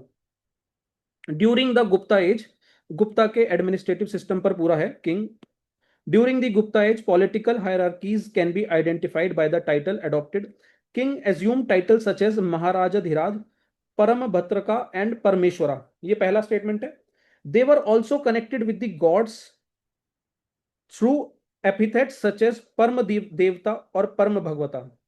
ये आपका तमिलनाडु, जो आपकी 11th क्लास की एनसीआरटी है तमिलनाडु की, वहां से उठाया हुआ क्वेश्चन है। ठीक है, मतलब तमिलनाडु पर जाने की जरूरत नहीं है, यहां से बस इतना ही है कि ये जो इंफॉर्मेशन मिली है सीख लिया, और जो एक लॉजिक है कि कैसे हमें ऐसे बोथ वाले क्वेश्चन तक पहुंचना होता है वो कर लिया। बोरिंग हो रहा है सर, सब तो मना ही कर रहे हो आप पढ़ने को यार। अंकित ध्यान से, बोर हो रहे हो इसीलिए तो, ये हिस्ट्री है भाई, मैं यहाँ और कुछ नहीं कर सकता हूँ। पर ध्यान दो थोड़ा सा। मैंने सिर्फ देखो, जो चीज पढ़ने की है वो मैं पढ़ने के लिए बोलूंगा, जो नहीं है वो नहीं बोलूंगा। ये तुम्हारी तुम्हारी भलाई के लिए है। तुम पढ़ लो तमिलनाडु दोस्त, मुझे कोई दिक्कत नहीं है।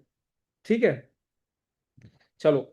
इसके बाद तो ये वाला तो हमने डिस्कस कर लिया था, रहला के बारे में, इब्ने बतूता, ये तो मैं आपसे डिस्कस कर ही चुका हूँ।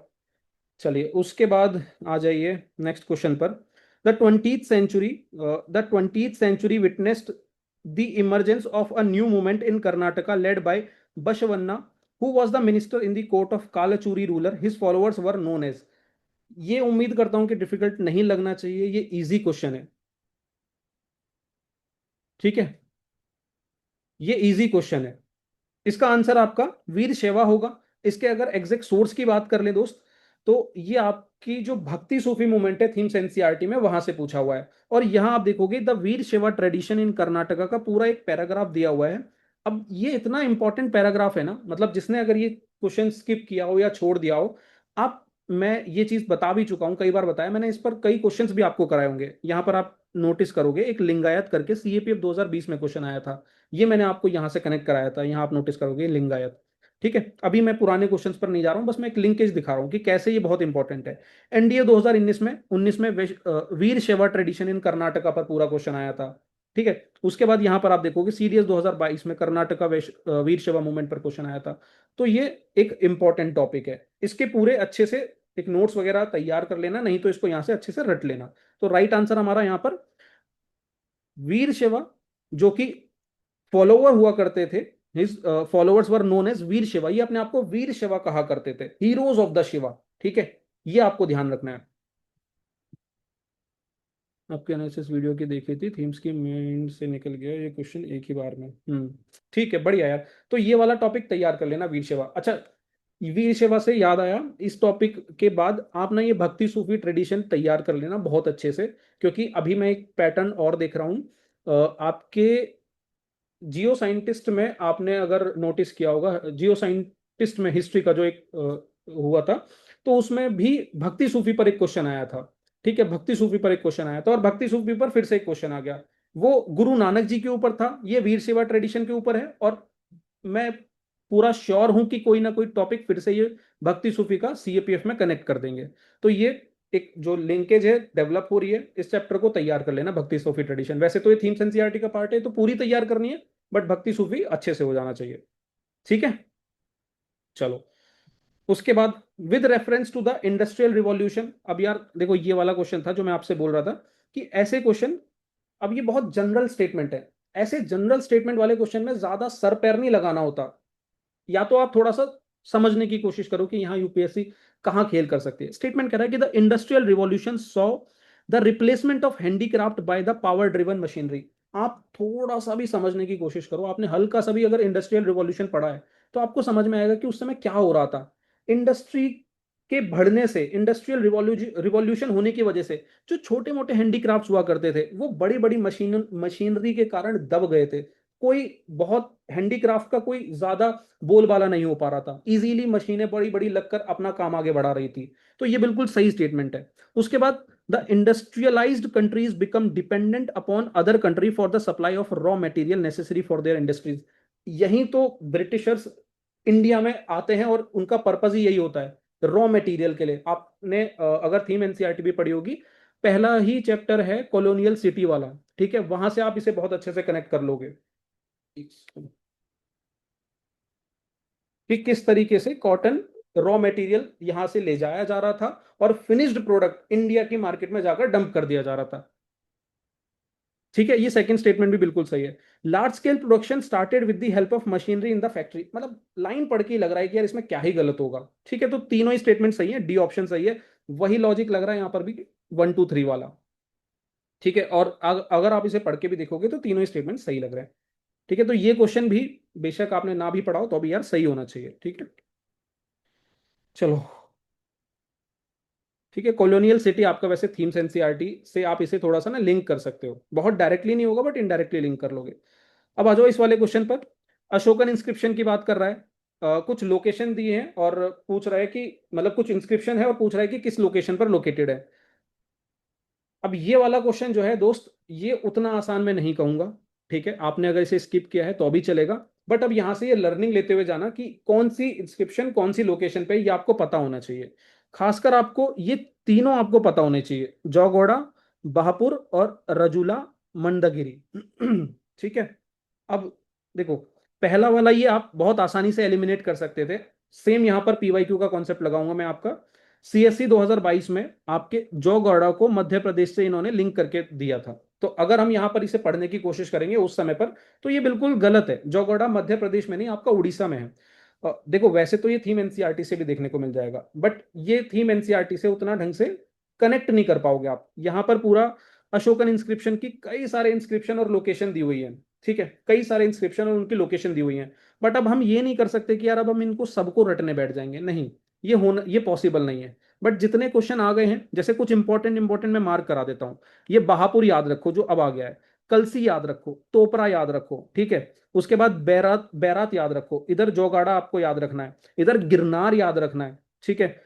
सोपारा याद रखना, मस्की, ये भी आपका शायद अभी सीएससी वाला जो मैंने आपकी क्वेश्चन दिखाया उसमें था। उसके बाद रजुला मंदगिरी, ये आपको याद रखना है, ब्रह्मगिरी, ठीक है, ये आपको ध्यान रखना है। बस जितने मैंने अभी ये मार्क किए ना, इसको आप एटलीस्ट याद रखने रख लेना इनकी लोकेशन के अकॉर्डिंग। ठीक है। ठीक है। तो यहां पर ये जोगोड़ा कर्नाटका में नहीं है दोस्त, उड़ीसा में है। बहापुर दिल्ली, अच्छा यहां से वन से एलिमिनेट करो, वन हटाओ, बी हटाओ। अब थ्री तो दोनों में ही सही है, यानी कि यहां मुझे कोई डाउट है नहीं आंध्र प्रदेश वाले में। बी वाला बहापुर न्यू दिल्ली है, ये आपको ध्यान रखना है। डी 2 और 3 है। ठीक है, डी आपका 2 और 3 होगा, ये आपका राइट आंसर है। सिंपल क्वेश्चन नहीं था, बट लर्निंग ये है कि अब मैं ये इंस्क्रिप्शन याद रखूंगा, ऐसी इंस्क्रिप्शन पूछी गई है, और ये सारी ना याद रख के जो जो मैंने आपको अभी मार्क कराई है वो याद रखनी है। ठीक। ये आर एस शर्मा नहीं है, थीम्स एनसीईआरटी है कार्तिक। ठीक है। एलिमिनेशन अप्रोच तो यार बढ़िया, मतलब वो उससे बढ़िया तो कुछ चीज नहीं है। आ जाओ, अब देखो यहां पर भी हल्का सा कुछ एलिमिनेशन और ट्रिक लगाने की कोशिश करेंगे। इसका आंसर बताओ आप लोग, with reference to the Indo Roman trade in ancient India, the term aurei, aureus refers to. ठीक है, इसका आंसर बताइए। भैया कौन नालायक है जो स्क्रीन पर ये सब चला रहा है, भाई मान जाओ भाई।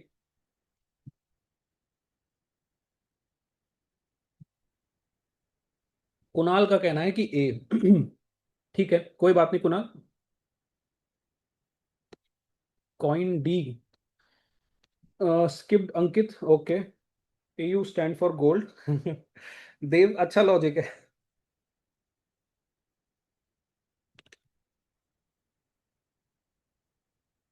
माइक, इसे तुक्का नहीं कहते दोस्त। इसे लॉजिकल गैस बोलते हैं। ये तुक्का नहीं है, इसे आप तुक्का मत कहो। ये बिल्कुल, देखो अभी आपने कनेक्ट क्या बढ़िया किया है, इंडो रोमन कॉइन्स। करेंगे इस पे कनेक्ट अभी। ठीक है, कॉइन। अब देखो, ये सेम ना वही वाला कॉन्सेप्ट है जो अभी हमने एक मन्यूस्क्रिप्ट देखा था, बोवार करके।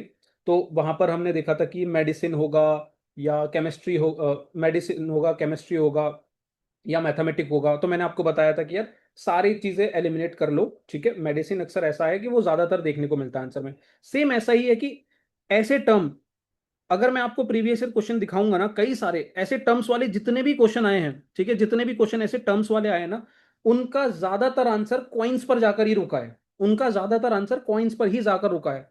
आप भी सोचो, यूपीएससी कई बार ऐसे इलॉजिकल से क्वेश्चन पूछ भी लेती है, बट हमें अपना यहाँ पर लॉजिक यही लगाना है कि यार परफ्यूम, ये तो इतना कुछ ज्यादा कुछ खास नहीं लग रहा कि उस पर एक टर्म और वो आपसे यूपीएससी पूछे, ऐसे तो हजार टर्म्स हैं। पर वो कुछ लॉजिकल पूछना चाहती है आपसे कि आप कहीं तो कुछ कनेक्शन बिठा पाओ। जैसे भी एक बच्चे ने इंडो रोमन कॉइन्स के ऊपर एक लॉजिकल लॉजिक बिठाया था, तो वो भी सही है। वाइन नहीं हो सकता, ब्लैक पेपर नहीं हो सकता। तो सबसे ज्यादा यहां पर जो प्रोबेबल आंसर है दोस्त, वो है कॉइन। तो ऐसे करके यहां पर भी आप इसे लॉजिकल तरीके से प्रिडिक्ट कर सकते थे। ठीक है। माइक सर, ऐसे क्वेश्चन कहीं से रटे नहीं जा सकते, रिलेट करे करके ही हो सकते हैं। नॉट वर्थ स्किपिंग टाइम, बिल्कुल।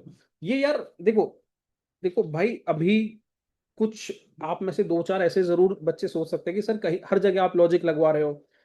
देखो, बहुत सारे क्वेश्चंस तो मैंने आपको सोर्स के हिसाब से दिखा दिए।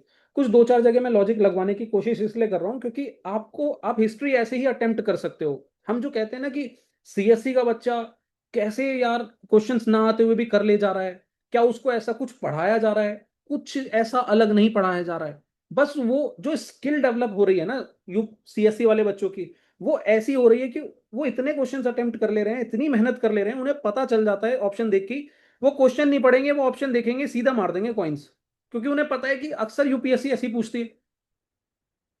ठीक है, चलो इसका एग्जैक्ट सोर्स भी देख लो, ठीक है, थोड़ा सा संतुष्टि भी मिलेगी। यहां पर आपका जो उपेंद्र सिंह है, यहां पर मेंशन है कि there are silver coin known as denarii, gold one known as aurei. अब यहां पर कुछ एक्स्ट्रा इंफॉर्मेशन जो हमें अपने नोट्स में ऐड करनी है, कि ये कॉइन्स को तो कह रहे हैं, पर कौन से टाइप के कॉइन को कह रहे हैं? गोल्ड को कह रहे हैं, सिल्वर को कह रहे हैं, कॉपर कॉइन को कह रहे हैं? ये आपको आगे एक एक्स्ट्रा पॉइंट ऐड करना है, क्योंकि सीएससी यूपीएससी ऐसी पूछती है, एक लॉजिक उससे कनेक्ट करता हुआ दूसरा लॉजिक अगले एग्जाम में, और फिर ये दोनों लॉजिक को मिक्स करेगी, तीसरे एग्जाम में पूछ लेगी। तो ये ध्यान में रखना, गोल्ड कॉइन आपका औरी है और सिल्वर कॉइन आपका दिनारी है, ये आपका याद रखना। दिनार पर तो बहुत क्वेश्चन पूछे हैं, दिनार क्या है, ठीक है, कॉइन है, मतलब ऐसे ही पूछता है वो। ठीक है, चलो अब आ जाओ इस वाले क्वेश्चन पर। Basohli, a bold and intense style of miniature painting is associated with which one of the following region of India? Answer बता दो तुरंत से, अगर पता है तो।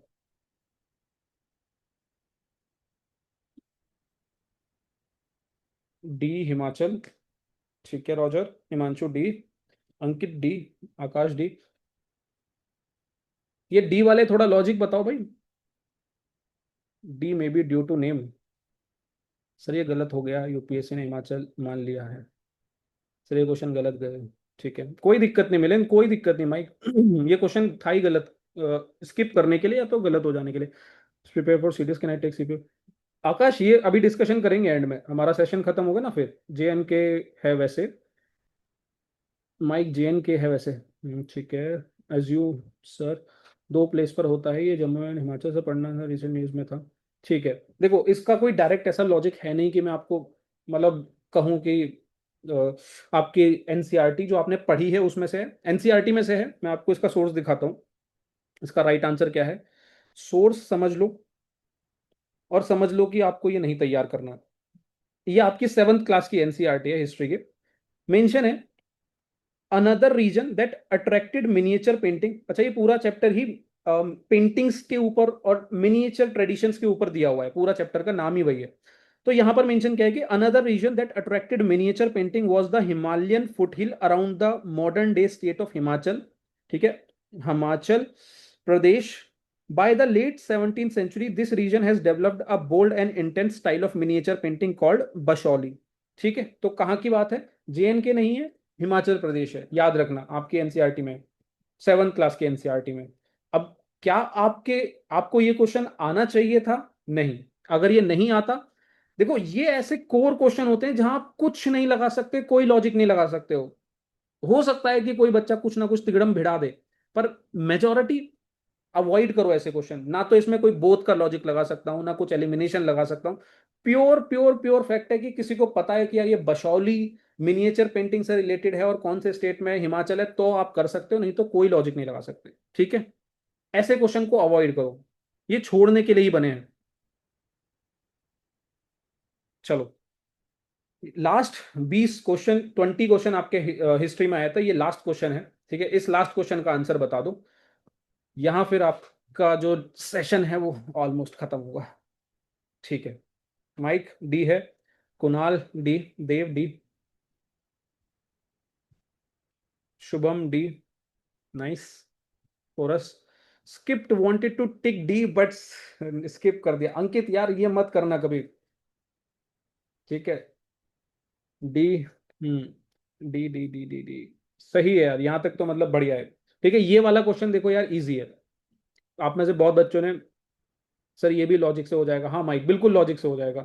ठीक है, ये भी आसान सा क्वेश्चन है। यहां पर भी बस एक समझ है, एक अंडरस्टैंडिंग है कि उस टाइम का जो मगध इतना पावरफुल था, या फिर कह लो कि मेरा ही कोई एम्पायर है, अगर वो उस जगह का पावरफुल एम्पायर होगा, तो ऑब्वियस सी रीजन है यार, उस समय का जो आपका एग्रीकल्चर है वो प्रोडक्टिव होगा, आयरन माइंस की एक्सेसिबिलिटी होगी, तभी अच्छे टूल्स होंगे और तभी उतना पावरफुल जो है एम्पायर बन के निकल कर आएगा। और elephant reason, availability of elephant, ये 3 ऑप्शन है। ठीक है, अब लॉजिक वगैरह तो चलो ठीक है, ये आपके डायरेक्ट सोर्स से भी है। थीम्स एनसीईआरटी है आपकी, थीम्स का चैप्टर 1। अच्छा, आप ये नोटिस कर रहे हो हमने जो थीम्स को पकड़ बनाई थी, क्या थीम्स काम दे रही है, कुछ फायदा कर रही है? मतलब क्वेश्चंस बन रहे हैं आपके थीम से, ऐसा नहीं है कि थीम्स, जैसे अभी तक एक ट्रेंड चल रहा था कि थीम से तो क्वेश्चन ही नहीं आ रहे हैं भाई। First amongst the 16th Magadh, Magadh in present day Bihar become the most powerful Mahajanapada. और इसके पावरफुल होने का कारण क्या है, मैंने अलग से ऐसे बॉक्स बनवाकर आपको गेम चेंजर में याद होगा डिस्कस कराया था, ठीक है, आपको ध्यान होगा। और मैंने मार्क करवाया था, देखो मैंने टिक भी लगा रखा है। एग्रीकल्चर, उस समय का जो प्रोडक्टिव एग्रीकल्चर था, एक वो कारण था पावरफुल होने का।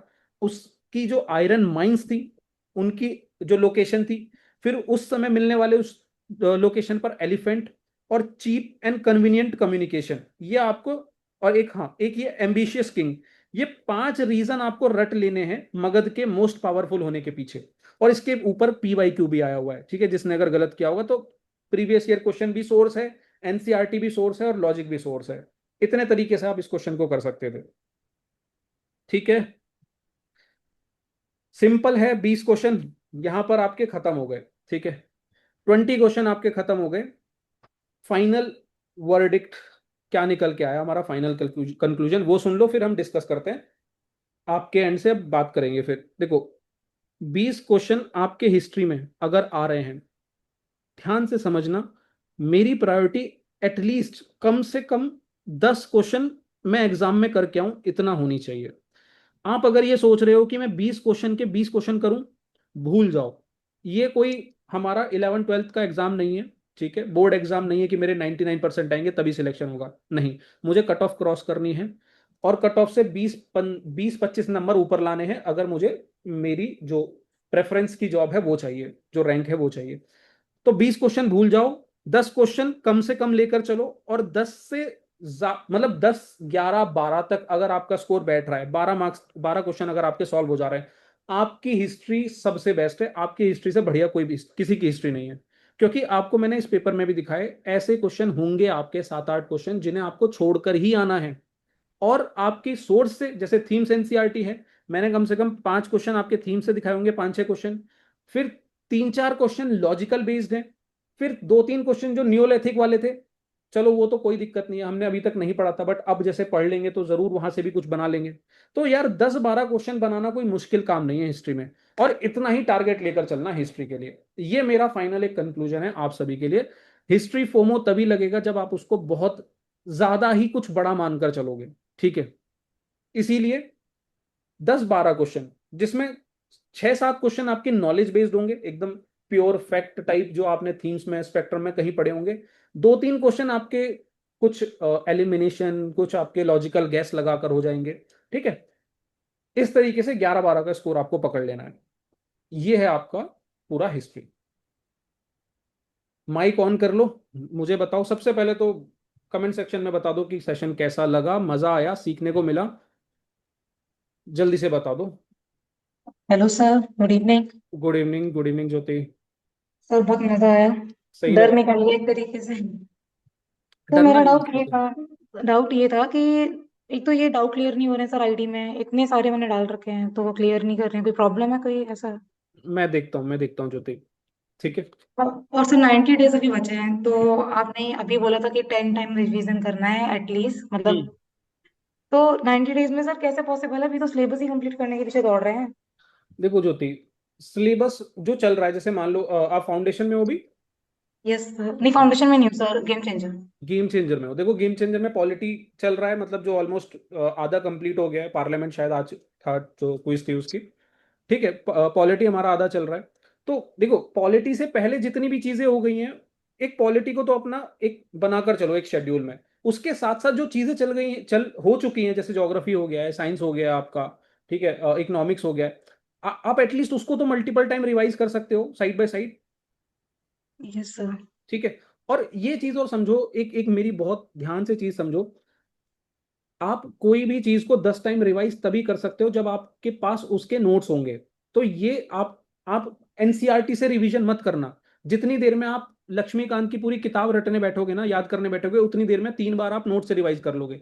तो जो मैं ये बात कह रहा हूं ना कि 10 बार टॉपर्स रिवाइज कर लेते हैं, आप खुद टॉपर से पूछना कि क्या वो कोर एनसीईआरटी से दोबारा रिवीजन करते हैं या फिर उसके क्रक्स बना लेते हैं, कुछ नोट्स बना लेते हैं, उससे रिवीजन करते हैं। ठीक है। तो ये रिवीजन के पीछे भी कुछ लॉजिक्स हैं, कुछ स्ट्रेटजीज हैं जो हमें ध्यान रखनी है। और सर एक चीज मैंने मतलब ये ऑब्जर्व की है कि मतलब देखा है ये कि मतलब जितने भी क्वेश्चन आ रहे हैं ना 2026 में, जैसे सीडीएस का हो गया ये हम्म। सारे हो गए, मतलब ऑब्वियस सी बात है, या तो उनके आगे पीछे या फिर वही क्वेश्चन सीएपीएफ में तो आएंगे। बिल्कुल। अब अब जैसे मैं गेम चेंजर में आपके नोट से और क्या कहते हैं पीवाईक्यूज कर रही हूँ, सीडीएस का हो गया, एनडीए का हो गया और सीएससी का हो गया, तो क्या मुझे अलग से मतलब सीडीएस के और एनडीए के पेपर करने की जरूरत है? मैं सब्जेक्ट वाइज तो कर ही रही हूँ ना, मतलब हम्म। टॉपिक वाइज तो कर रही हूँ, तो अलग से करने की नीड है क्या? नहीं नहीं, अलग से ऐसा कुछ नहीं करना। मतलब जैसे इधर देखो, दो सबसे ज्यादा प्रायोरिटी रखो 25 26, ये 2 पेपरों पे, ठीक है, 25 26। उसके बाद उधर वो जो 10 ईयर्स वाले हैं वो आप गेम चेंजर में कर ही रहे हो। एप्लीकेशन पे आप पावर ऑफ पीवाई क्यू आपके पास है, मल्टीपल टाइम उसको अटेम्प्ट करो जब भी पढ़ रहे हो, ठीक है, जहाँ कुछ लग रहा है कि यार दोबारा से क्विज अटेम्प्ट कर ली, तो वो तो मतलब यहाँ से तो पूरा हो ही रहा है, फिर इसके बाद तो कुछ बच ही नहीं रहा ज्योति। और सर मैंने इतना देखा सर, एक क्वेश्चन इतनी बार रिपीट हुआ है, जैसे सॉइल का, ये ब्लैक कॉटन सॉइल है सर, उसके अप्रोक्सीमेटली 18 क्वेश्चन लगातार, हम्म। मतलब घुमा फिरा के वही कॉन्सेप्ट है, बस एग्जाम अलग अलग हो गया है और वो क्वेश्चन बड़े इतने रिपीट हुए हैं सर, मतलब मैं कह रही खत्म ही नहीं हो रहा है ये तो मतलब क्या। ऐसे बहुत सारे टॉपिक है, बहुत सारे टॉपिक है, और ये काम अभी हम लोग भी करना शुरू करेंगे, मैं निकाल के दूंगा। आप मतलब बहुत सारे, अभी देखो वॉल्केनो वाला एक टॉपिक जो अभी ज्योग्राफी में आया है, वॉल्केनिक ऐश का जो क्वेश्चन आया था, पीछे खोल कर देखोगे इतने सारे क्वेश्चंस आए हैं जो वॉल्केनो वॉल्केनो वॉल्केनो हमारे सीएपीएफ में, जियो साइंटिस्ट में। अर्थक्वेक एक ऐसा टॉपिक है। फिर जैसे सॉइल है, पोर्ट वाला क्वेश्चन है। अभी तो आप लोगों ने एनडीए का पेपर नहीं देखा होगा, सिर्फ सीडीएस तक आप सीमित रहे होंगे। एनडीए में भी सीधी सारी सब कुछ यही चीज एनडीए में उठाकर डाल रखा है इन लोगों ने। तो आप इन पेपरों को जो 26 में हो रहे हैं, जो 25 वाले हैं, या जो पीवाईक्यूज है, हल्के में मत लेना प्लीज इन सबको, है ना, इनसे समझते हुए चलो। ये जो बुक्स वाला काम है ना, समझो इस बात को आप 30 40 वो जो बच्चे अभी बचे हुए हो, कि यार जो सब लोग बुक्स पढ़ रहे हैं ना, वो बुक्स तक ही रह जाएंगे भाई, सही बता रहा हूं मैं। उसके ऊपर एक जो तैयारी आती है ना, जो उसके ऊपर जो बनता है, जो जो क्वालिटी इनरीचमेंट होती है, वो जो प्रीवियस ईयर क्वेश्चन वाला जो काम करके जाता है ना बच्चा, वो ले जाता है जो सिलेक्शन है भाई, सीरियसली बोल रहा हूँ, वो सिलेक्शन ले जाता है। तो ये जो पीवाईक्यू वाला काम जिसने क्वालिटी से कर लिया ना, नहीं तो सिर्फ पढ़ रहे हैं, पलट रहे हैं, पन्ने पलट रहे हैं, बस वो वहां तक सीमित नहीं रखना अपने आप को। सर मैं मेरा डाउट डाउट था, हम्म। जैसे 2024 तक, मैं साइंस की बात कर रही हूँ, हम्म। 2024 तक जितने भी प्रीवियस ईयर क्वेश्चन हैं टॉपिक वाइज भी अगर मैं करती हूँ ना, तो मुझे आंसर तुरंत मिल जाता है, मुझे बाकी ऑप्शन पढ़ने की जरूरत भी नहीं पड़ती है। हम्म। आपके नोट्स पढ़े, प्रीवियस ईयर क्वेश्चन लगा, 2024 तक मेरा इतना कॉन्फिडेंट बिल्ड हो रहा है कि हाँ ये क्वेश्चन हो रहे हैं, 25 में आके वही कॉन्फिडेंट एकदम नेगेटिव चला जाता है कि अरे यार ये तो बिल्कुल ही नहीं हो रहे हैं। हम्म। तो ये सर कुछ, मैं ये नहीं कह रही कि आप पूरी बुक मतलब लेके पढ़ाओ, लेकिन एटलीस्ट इंपॉर्टेंट टॉपिक की लिस्ट तो दे दो सर कि हाँ ये टॉपिक कर रहे हैं या ये चैप्टर इंपॉर्टेंट है ये करना है, ठीक क्योंकि है। अब टाइम नहीं है ना सर। ठीक है। ठीक है। ठीक है ज्योति, देखो 9 10 तो आपने कर ही लिया होगा तैयार। Yes sir. 11 12 के मैं कुछ टॉपिक्स निकाल के दे दूंगा, ठीक है, वो भी कुछ ऐसी ना प्रीवियस ईयर क्वेश्चन निकाल कर मैं निकाल कर एक लिस्ट आपको प्रोवाइड करा दूंगा, तो वो एटलीस्ट रेडी कर लेना। सर थोड़ा जल्दी प्लीज, रिक्वेस्ट ये है, क्योंकि सर वो कॉन्फिडेंट डाउन कर रहे हैं 2025 वाला, मतलब उससे अ, पहले की तो क्लियर है। नहीं नहीं, मैं दे चुका होता ज्योति, बट मैं अब दे दूंगा। कुछ रीजन से डिले हो गया था, वो मैं दे दूंगा। ठीक है। Thank you sir, thank you so much sir. Okay. Good evening sir. Good evening, good evening. Sir मेरा नाम साजन चौधरी है। हाँ साजन जी। सर पहले आपका आज लेक्चर मैंने देखा, ये एनालिसिस बहुत अच्छा लगा, बहुत अच्छी लर्निंग थी सर।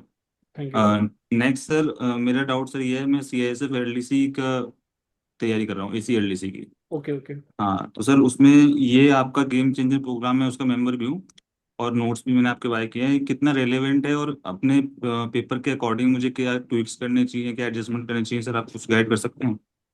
यार देखो, कंटेंट के मामले में रिलेवेंट तो ऐसी चीज़ है कि देखो आपके पास जो है ना, उससे काम बन जाएगा, आपका सिलेक्शन हो जाएगा। बस अब सर मेन चीज़ ये है कि देखो, जैसे नोट्स आपके पास हैं, बहुतों के पास हैं, बस कुछ के कहीं रख गए होंगे और कुछ लगे हुए होंगे उनको पढ़ने में, रिलीजियसली फॉलो कर रहे होंगे, तो सारा खेलना तो भाई आपका बस वहीं पर आ जाता है। तो जो सर आपके पास नोट्स है ना, उसको मल्टीपल टाइम रिवाइज कर लेना, रट ओके लेना, सर। अच्छे से तैयार कर लेना। साथ में जो आपके पास गेम चेंजर भी है, तो क्वेश्चंस भी प्रैक्टिस कर लेना, क्योंकि ये तो कंटेंट रेडी हो गया हमारा। अब इस कंटेंट को मैं प्रैक्टिस भी करूं तो कहाँ से करूं, तो क्वेश्चन से कर लिया। ये दो काम बस लेकर चलना, आपका पेपर निकल आएगा, तैयार हो जाएगा बढ़िया से। सर सर लास्ट डाउट भी था सर। हम्म। मैं सर चेक कर रहा था तो मुझे सर कंपाइलेशन नहीं मिल पा रहा है, year wise, exam wise, year wise PYQs का कंपाइलेशन नहीं मिल पा रहा है। जैसे आपने सीएपीएफ का तो दिया है, हाँ 2009 से 2025 तक वो पूरा एक पीडीएफ है, तो ठीक है। उसको डाउनलोड करके मैं उसको एनालाइज कर सकता हूँ। ठीक क्योंकि है। फर्स्ट टाइम में आपके गेम चेंजर प्रोग्राम से मैं क्वेश्चन कर रहा हूँ, लेकिन सेकंड टाइम में अगर मैं दोबारा से सारे क्वेश्चन करना चाहूंगा पीवाईक्यू तो बहुत लेंदी हो रहा है। तो अगर पीडीएफ रहेगी मेरे पास, हार्ड कॉपी रहेगी, तो मैं मार्क कर सकता हूँ कि नेक्स्ट टाइम के रिवीजन के लिए मेरे को सिलेक्टिव क्वेश्चंस हो रिवीजन करने के लिए, और क्विक ये रिवीजन हो जाए पीवाईक्यू का। ये वो उसकी बात कर रहे हो क्या, जो एप्लीकेशन पे जो पीडीएफ दी गई है हाँ सर, हाँ सेग्रीगेटेड? हाँ सर। तो सर उसमें क्या है, वो अलग अलग, ये वो पेपर वाइज है। हाँ एक जैसे कंपाइलेशन मिल जाए, जैसे सीडीएस का पूरा year wise subject wise compilation, ऐसे हर एग्जाम का मिल जाए। सीएपीएफ का तो है, एसी का है, बाकी का सर अवेलेबल नहीं है। बाकी देखो, बाकियों का ना डाल रखा है वो, ईयर वाइज कर रखा है कि 25 के सारे हाँ सब्जेक्ट अलग अलग, 24 के हाँ अलग। सर। हाँ तो सर। मैं एक बार देख लूंगा अगर ये सारे कंपाइल नहीं तो सबको एक डाउनलोड करके कंपाइल कर लो। मतलब वैसे तो मैंने देखो सब्जेक्ट वाइज तो करा ही दिया हाँ सर। है ना, सब्जेक्ट वाइज ईयर वाइज तो करा ही दिया है, बाकी बस वो हम्म, एक साथ इकट्ठे कर लेने हैं सारे ईयर वाले। तो देखो तुम अगर कर सकते हो तो कर लो, नहीं तो मुझे टाइम मिला तो मैं कर दूंगा, ठीक है। ठीक है बाकी सर। पीएसएफ वाले कर रखे हैं 2018 से लेके 25 तक के। हाँ देखा सर। हाँ वो कर रखे हैं। Thank you sir. ठीक है, ओके। भाई और तुम मेरा एक गेम डाउट है चेंजर सर। पे हो, वहाँ पे जी। वहाँ पे पावर ऑफ पीवाईक्यू है, रेडिट है ना गेम सर मैं ये चेंजर के पूछ लिए? रहा था। हम्म। हाँ एक पूछे पूछे यार वहां आराम से से। कर सकते हो। पोरस बोती। हेलो। हाँ हाँ बोलिए बोलिए। सर जैसे कि मैंने सर आपके नोट्स बाय किए थे, हिस्ट्री के, साइंस के, ज्योग्राफी के। ठीक है। सर मैं साइंस के लिए ऐसे पूछ रहा था सर कि मतलब उसमें जो 11th 12th का है सर, वो मिसलेनियस वगैरह जो अभी जैसे 2025 में क्वेश्चंस आए थे हम्म। सर, उसके लिए सर आपके नोट्स के अलावा या फिर मुझे 11th 12th के और कुछ टॉपिक करने पड़ेंगे, या फिर सर वही सफिशियंट है? नहीं यार देखो, 11th के लिए ना थोड़ा सा ना बायोटेक्नोलॉजी वाला पार्ट टच करना पड़ेगा। बायोटेक्नोलॉजी वाला पार्ट। तो अभी एक उन्होंने बात 11th 12th के टॉपिक के डिस्कशन छेड़ा था। तो मैं 11th 12th के टॉपिक्स प्रीवियस ईयर क्वेश्चन से देख कर ना अलग से निकाल दूंगा कि ये टॉपिक हैं जो आपको तैयार करने हैं, ठीक है। सर वैसे मैंने सर वो आपका जो साइंस वाला मॉड्यूल है उसमें भी सर एनरोल कर रखा था। साइंस वाले में क्या बस, तो यार फिर ठीक है, उसमें सब कुछ कवर्ड है, उसमें तो है, मतलब उसमें डिस्कस उस, कर रखा है। उसके अलावा सर कुछ करने की जरूरत नहीं है ना? नहीं नहीं नहीं नहीं, उसको अच्छे से तैयार कर लेना बस, ठीक है। मतलब sir sir I have a doubt. Classes लेने के बाद आपके जो नोट्स है उनको मल्टीपल टाइम्स रिवाइज कर लूं? उसके अलावा तो कुछ ऑप्शन ही नहीं है, मल्टीपल टाइम रिवीजन मस्ट है, ओके सर। ठीक है। और सर हिस्ट्री के लिए सर सर आई मैंने हैव वो अ डाउट। आपके सर नोट्स ही फॉलो किए हैं बस। हाँ देखो यार, हिस्ट्री के लिए ना मतलब मैं आपको एक बात बता दूं, जिसके पास अगर नोट्स हैं, आपने एक बार थीम्स एनसीईआरटी वगैरह कर रखा है तो साइड करो, नोट्स को ही मल्टीपल टाइम रिवाइज करने पर लग जाओ बस, ठीक है। जितनी चीजें आपको उधर से मिल जाएंगी ना, वो कम से कम चीजों में, मतलब इधर एक बुक है और वहाँ दो बुक हैं, तो वो मैंने सारा कंपाइल करके दे दिया है। तो वो उतनी मेहनत मत करो। पहली चीज तो हमारे पास उतना समय बचा नहीं है कि अब आप बेसिक बैठकर पढ़ो, एनसीईआरटीज पढ़ो और फिर जाकर चीजें तैयार करो। नोट्स को ही अच्छे से रटना शुरू कर दो बस, ठीक है। और इतना ही करना है, हिस्ट्री में ज्यादा सर मारना मत, देख लिया हमने कितना हमें निकालना है, कुछ लॉजिक से हो रहा है, कुछ हमारे सोर्सेज से हो रहा है, बस इतना कर लो। Okay sir, thank you. हाँ Sir, ठीक। I have a doubt regarding PYQs. Sir, I हाँ have solved till 2018, so should I go for till 2014 और 2018 तक चल जाएगा उतने करने चाहिए? देखो I यार, have covered most of my subjects, sir. I am left with economics only. मैं आपको बताता हूँ, प्रीवियस ईयर क्वेश्चंस ऐसी चीज है ना भाई, जितने आप सॉल्व करोगे उतना वो फायदा देगा। अब सीधी सी बात है कि आप अगर 18 से थोड़ा और पीछे जाओगे ना, अगर आप मेरे से एक नंबर मांगोगे तो मैं 10 साल कहूंगा, ठीक है। मतलब एटलीस्ट 2015 से ले लो। मैं तो जबकि 2009 से उठाकर आपको प्रोवाइड कराता हूँ, जहां पर भी कराता हूँ, गेम चेंजर है या जो भी है, 2009 से मैंने प्रोवाइड कराए हैं। बट मैं आपको कहूंगा कि अगर आप सेल्फ बेसिस पर कर रहे हो तो एटलीस्ट 10 साल ले लो, और उतना अगर ज्यादा लग रहा है तो 5 साल का कर लो। पर ये एक नंबर है कि 10 साल तो लेकर चलो। और सीधा सा आंसर है कि जितने ज्यादा पीवाईक्यूज करोगे वो उतना ही आपको फायदा देंगे। सर एक डाउट और था सर, मैं जैसे मैथ्स का एनालिसिस कर रहा था, हम्म तो सर जो एडवांस के जो अभी रिसेंटली एक दो टॉपिक मतलब एक दो क्वेश्चन आए थे अभी 2025 में, हम्म तो should I go for the advance वाला पोर्शन भी कवर अप करूं कि ऐसा सर यूजुअली पहले मैं छोड़ देता था, आई मीन, बट अभी एडवांस के दो एक या दो क्वेश्चन था, तो should we go for the advance? I am done with rest of. Hmm hmm, hmm. Jay mute हो गया। सर वो करना सही रहेगा, I mean there it is UPSC, देख, सो नहीं पर्सनली व्हाट नहीं, आई थॉट कि देर इज हाई चांस कि may be two, one or two more questions could come in the next, I mean, 2026 attempt. देखो एडवांस में भी ना सिर्फ अभी वो कर लो जो आपके एग्जाम में आए हुए हैं, ठीक है, सर एडवांस में नंबर तो इसका इनफ है। सब पे मत जाओ। ठीक है, एडवांस में भी सारे टॉपिक्स में मत जाओ, मतलब जितने जैसे हमारे दो तीन क्वेश्चन जो एडवांस के हैं उतने टॉपिक्स को बस थोड़ा बहुत देख लिया, क्योंकि उसमें भी बहुत डिटेल में नहीं जाना है, इतना करो बस। उसमें भी ज्यादा जाओगे तो फिर यार एडवांस बहुत ज्यादा ही हो जाएगा मैथ्स के लिए। ठीक है जय। Okay, sir. Okay. Yes, sir. Thank you. Okay. हाँ मिलिंद, आपका हैंड रेज है, पूछिए।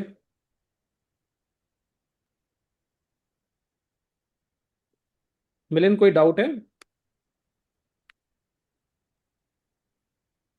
हेलो सर, हम्म मुझे पूछना था बोलो बोलो बोलो। अब पूछ लो, सर। पूरा पूछ लो।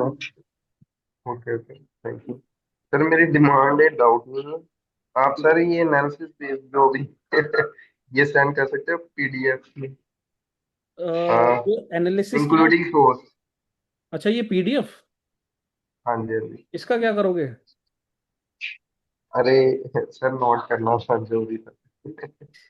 ठीक है यार, मैं शेयर कर दूंगा, इसमें तो कुछ नहीं है, हाँ, क्या। अभी टाइम है तो सर कर लेते हैं ना अभी। 90 दिन अभी पड़े हैं। ठीक है, मैं शेयर कर दूंगा। हाँ, गेम चेंजर में कर देना। हम्म। Thank you. ओके। और किसी का Sir, doubt? Done I have one more. हाँ Sir, मिलिंद, जाऊँ मैं? sir, it's me, sir Jay मेरा sir. डाउट थे, मतलब तीन पूछ लो जय। Hello. मिलिंद म्यूट म्यूट हो गया आपका। हाँ जय, बताइए आप। Sir, actually, I have a doubt, sir. What I used to do for history, that I used to cover my ancient and modern. Hmm I mean, I got stuck in medieval, sir. Names में उनके time spans में बहुत confusion होती थी. So, hmm. can you just guide me in what the specific topics that I should cover from medieval for CAPF, sir? भाई कुछ भी सवाल करोगे ना, मैं बस थीम का ही नाम दूंगा। हिस्ट्री के लिए थीम्स, Sir. अब मिडिवल में भी थीम्स है हिस्ट्री के लिए आपके। 4 चैप्टर है और चारों इतने शानदार चैप्टर है ना कि कुछ भी हो सकता है, कभी भी कहीं से क्वेश्चन आ सकता है। पहला है आपका ट्रैवलर्स, आपने देख लिया, ट्रैवलर का अलबरूनी का क्वेश्चन आ गया। फिर Yes, sir. दूसरा है आपका भक्ति सूफी, वीर शिवा का क्वेश्चन आ गया। फिर उसके बाद है विजयनगर। विजयनगर आपको पता है कि यार इतना इतना शानदार टॉपिक है कि कभी भी क्वेश्चन आ सकता है उसका, तो वो भी नहीं हम स्किप कर सकते। उसके बाद लास्ट में पीजेंट जमींदार वाला चैप्टर है जो आप एक स्किप कर सकते हो, हालांकि शायद यूपीएससी ने एनसीईआरटी ने हटा भी दिया वो चैप्टर। और एक उसके बाद है क्रॉनिकल, क्रॉनिक्स ऑफ द किंग, जिसमें सारे मुगल एम्परर्स के बारे में डिस्कशन है, तो वो भी इन लोगों ने हटा दिया है। बट आप लोग पुरानी एनसीईआरटी एप्लीकेशन से डाउनलोड करके उस चैप्टर को भी तैयार कर लेना। तो ये तो करके जाना पड़ेगा भाई मिडेवल में। ठीक है। सर मेरा Okay, डाउट sir. सर आपके नोट्स में से था कि जो मॉडर्न हिस्ट्री का है ना सर, हम्म उसमें डेट्स बहुत ज्यादा हैं, तो उनको याद करने में दिक्कत आ रही है। ठीक है। अच्छा, ये भी समझो कि ऐसा नहीं है कि मॉडर्न हिस्ट्री में मतलब नोट्स में ज्यादा डेट्स हैं, भाई वो डेट्स पे ही मॉडर्न हिस्ट्री टिकी हुई है। तो देखो वो डेट्स हैं, तो देखो यार, छोड़ना, तो मैं क्या बताऊं, अब आपको छोड़ना भी एक सही नहीं सर, वो समाधान करना ही पड़ेगा, वो तो कोई एक्सक्यूज नहीं है। करना पड़ेगा। यही पूछ रहा था उसका कोई अल्टरनेट हो सके अगर तो। ऑल्टरनेट तो आपके हाथ में है, नोट्स। बाकी सर यही है, पीवाईक्यू सर मैं देख रहा हूँ तो उससे क्या दिमाग खुद चलने लगता है कि हाँ ये चीज इंपॉर्टेंट ये नहीं है। है यही प्रीवाईक्यू का फायदा ही है ये। पीवाईक्यू सर खुद अपन एनालाइज करना सीख जाते हैं। और सर मेरे बाकी सारे सब्जेक्ट ऑलमोस्ट कंप्लीट हो गए हैं। ज्योग्राफी मैंने तगड़ा कर लिया है, साइंस मेरा बहुत अच्छा हो रखा है, हिस्ट्री अभी चल रहा है, बस मैंने इको को सर अभी बिल्कुल टच नहीं करा है। हम्म तो वो मुझे समझ नहीं आ रहा कि सर उसको कहाँ से स्टार्ट करूं मैं। पहले देख। मैंने सोचा सर आपका कोर्स ले लूं, हम्म फिर एक डाउट आया कि अगली साल में काम आ जाएगा। अगली देखो यार, चेंज तो ज्यादा कुछ होता नहीं है, तो तुम्हें भी पता है। मान लो अगर हम पुरानी चीजों को देखें तो पेपर वही चीजें पूछी जा रही हैं। तो सर इको के लिए पूछ रहा हूँ, इकोनॉमिक्स हिस्ट्री बाकी सब मेरे कंप्लीट हैं, बस मेरा इकोनॉमिक्स कंप्लीट नहीं है अभी बिल्कुल। इकोनॉमिक्स में मैं बात बताता हूँ ना आपको, देखो स्टैटिक पार्ट वही रहेगा, सारी चीजें वही रहेगी। जो करंट वाला एरिया होता है ना, अब जैसे अभी का पेपर देखें हम, जो लास्ट टाइम हुआ था, तो उसमें 13 क्वेश्चन आए थे इकोनॉमिक्स के, तो हाँ जिसमें सर। से आपके 9 क्वेश्चन आपके बजट और इकोनॉमिक सर्वे में थे, तो वो हाँ तो सर, वो हर साल, करंट से रिलेटेड थी। हाँ वो तो आपको अलग से तैयार करना है। बाकी जो स्टैटिक पार्ट है वो तो हमेशा से सेम रहना है। तो सर मैं ये वाला अभी पढ़ लेता हूँ, फिर कोई दिक्कत तो नहीं है, मतलब नेक्स्ट साल लेना पड़े ऐसे तो कुछ नहीं है। कोई कोई दिक्कत नहीं है। और जैसे मान लो कुछ स्पेसिफिक सब्जेक्ट में प्रॉब्लम हो रही है तो सिर्फ उस स्पेसिफिक कोर्स के लिए जाओ, इकोनॉमिक्स के लिए जाओ, ठीक है। हाँ सर, बाकी तो सब हो रखा है मेरा अच्छे से। बस बस बस। साइंस वगैरह बहुत बढ़िया हो रखी है, ज्योग्राफी अच्छी है, पॉलिटी भी अच्छी है, हिस्ट्री अभी चली रही है। ज्योग्राफी के लिए एक चीज और मैं आप सबको कहूंगा यार, जो अभी सीडीएस का पेपर आया है ना, थोड़ा सा उसको मैंने एनालिसिस पूरा दे भी दिया है, उसके अकॉर्डिंग आपकी तैयारी होनी चाहिए, ये बात ध्यान में रखना। मतलब मुझे बड़ा ही शानदार लगा इस बार का सीडीएस का पेपर ज्योग्राफी का। आपने देखा होगा कैसे क्वेश्चंस हैं एनसीईआरटी से, बट लेवल कैसे बढ़ा दिया है। रॉक एंड मिनरल का जो क्वेश्चन आपने देखा हो मेटामॉर्फिज्म में, उसके अंदर घुसकर पूछ रहा है मेटामॉर्फिज्म में। वॉल्केनिक ऐश में आपसे वॉल्केनिक ऐश के वो मैग्मा के, उसके अंदर जाकर पूछ रहा है कि वो मैग्मा किस टाइप का है, कैसा कौन बना रहा है। तो उसको थोड़ा सा ना, मतलब वो बेस बनाकर चलना, वो पुराने पेपर मत चल बेस लेकर चलना कि वहां अगर वो हो रहा है तो मेरा होना चाहिए। ये टाइप है ये जो है, इसके बेस, इस बेस को रखोगे तो सीएपीएफ में अच्छा ज्योग्राफी में स्कोर कर जाओगे। ये सारे डाउट सर पीवाईक्यू से क्लियर हो जाते हैं। ये हो ही जाएंगे, प्रीवियस ईयर क्वेश्चंस ही तो है सब कुछ यार। हाँ सर, उसमें सर ये सब, ये लगता है कि हम कुछ नया पढ़ ही नहीं रहे हैं। Hmm. Ankit, geography is real deal this time, दिमाग के शागे खुले या धागे दैट इज टाइम। ठीक है हाँ यार, है ज्योग्राफी है इस बार, मजा आएगा बट इस बार ज्योग्राफी देख के। सर क्या नहीं गुड प्रिपेयर इवनिंग कर। सर। हाँ गुड इवनिंग। सर मैं लास्ट लास्ट ईयर से आपके जीसी का ये हूँ मेंबरशिप, हाँ मिलिंद बताइए। लास्ट ईयर से। हम्म। तो सर मैंने ना लास्ट ईयर ही सब कुछ नोट्स बनाए थे। आपने जो वीडियो शेयर किए थे ना हम्म। लास्ट ईयर, हम्म। तो उसमें से ही नोट्स मैंने बनाए थे। तो बढ़िया। अभी तक वो कम से कम 6 बार रिवीज हुए हैं, और उसके बढ़िया। शॉर्ट नोट्स भी बने हैं। हम्म। तो सर स्कोर तो अभी अच्छा हो रहा है, हम्म। स्पेशली ज्योग्राफी वगैरह, मतलब साइंस छोड़ के, जैसे फिजिक्स हो गया, 11th 12th की जो भी क्वेश्चन है हम्म। वो सब छोड़ के बाकी तो स्कोर अच्छा हो रहा है। ठीक है ठीक है। तो सर 11th 12th का कोई साइंस के लिए कुछ अलग से करना पड़ेगा क्या?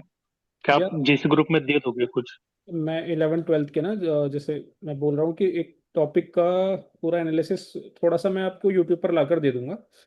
वो चैप्टर्स एटलीस्ट थोड़े से रेडी कर लेना, ठीक है। मैं अभी एक बच्ची ने बोला भी था, तो मैं वही बात कर रहा था कि वो टॉपिक्स का एक एनालिसिस लाकर दे दूंगा, वो 11 12 आप पढ़ लेना, 11 12 के लिए जो क्वेश्चन है। ठीक है सर। और ये था कि जो टेस्ट सीरीज देते हैं ना, हम्म। सेक्शनल हो गया या फिर फुल हो गया, हम्म।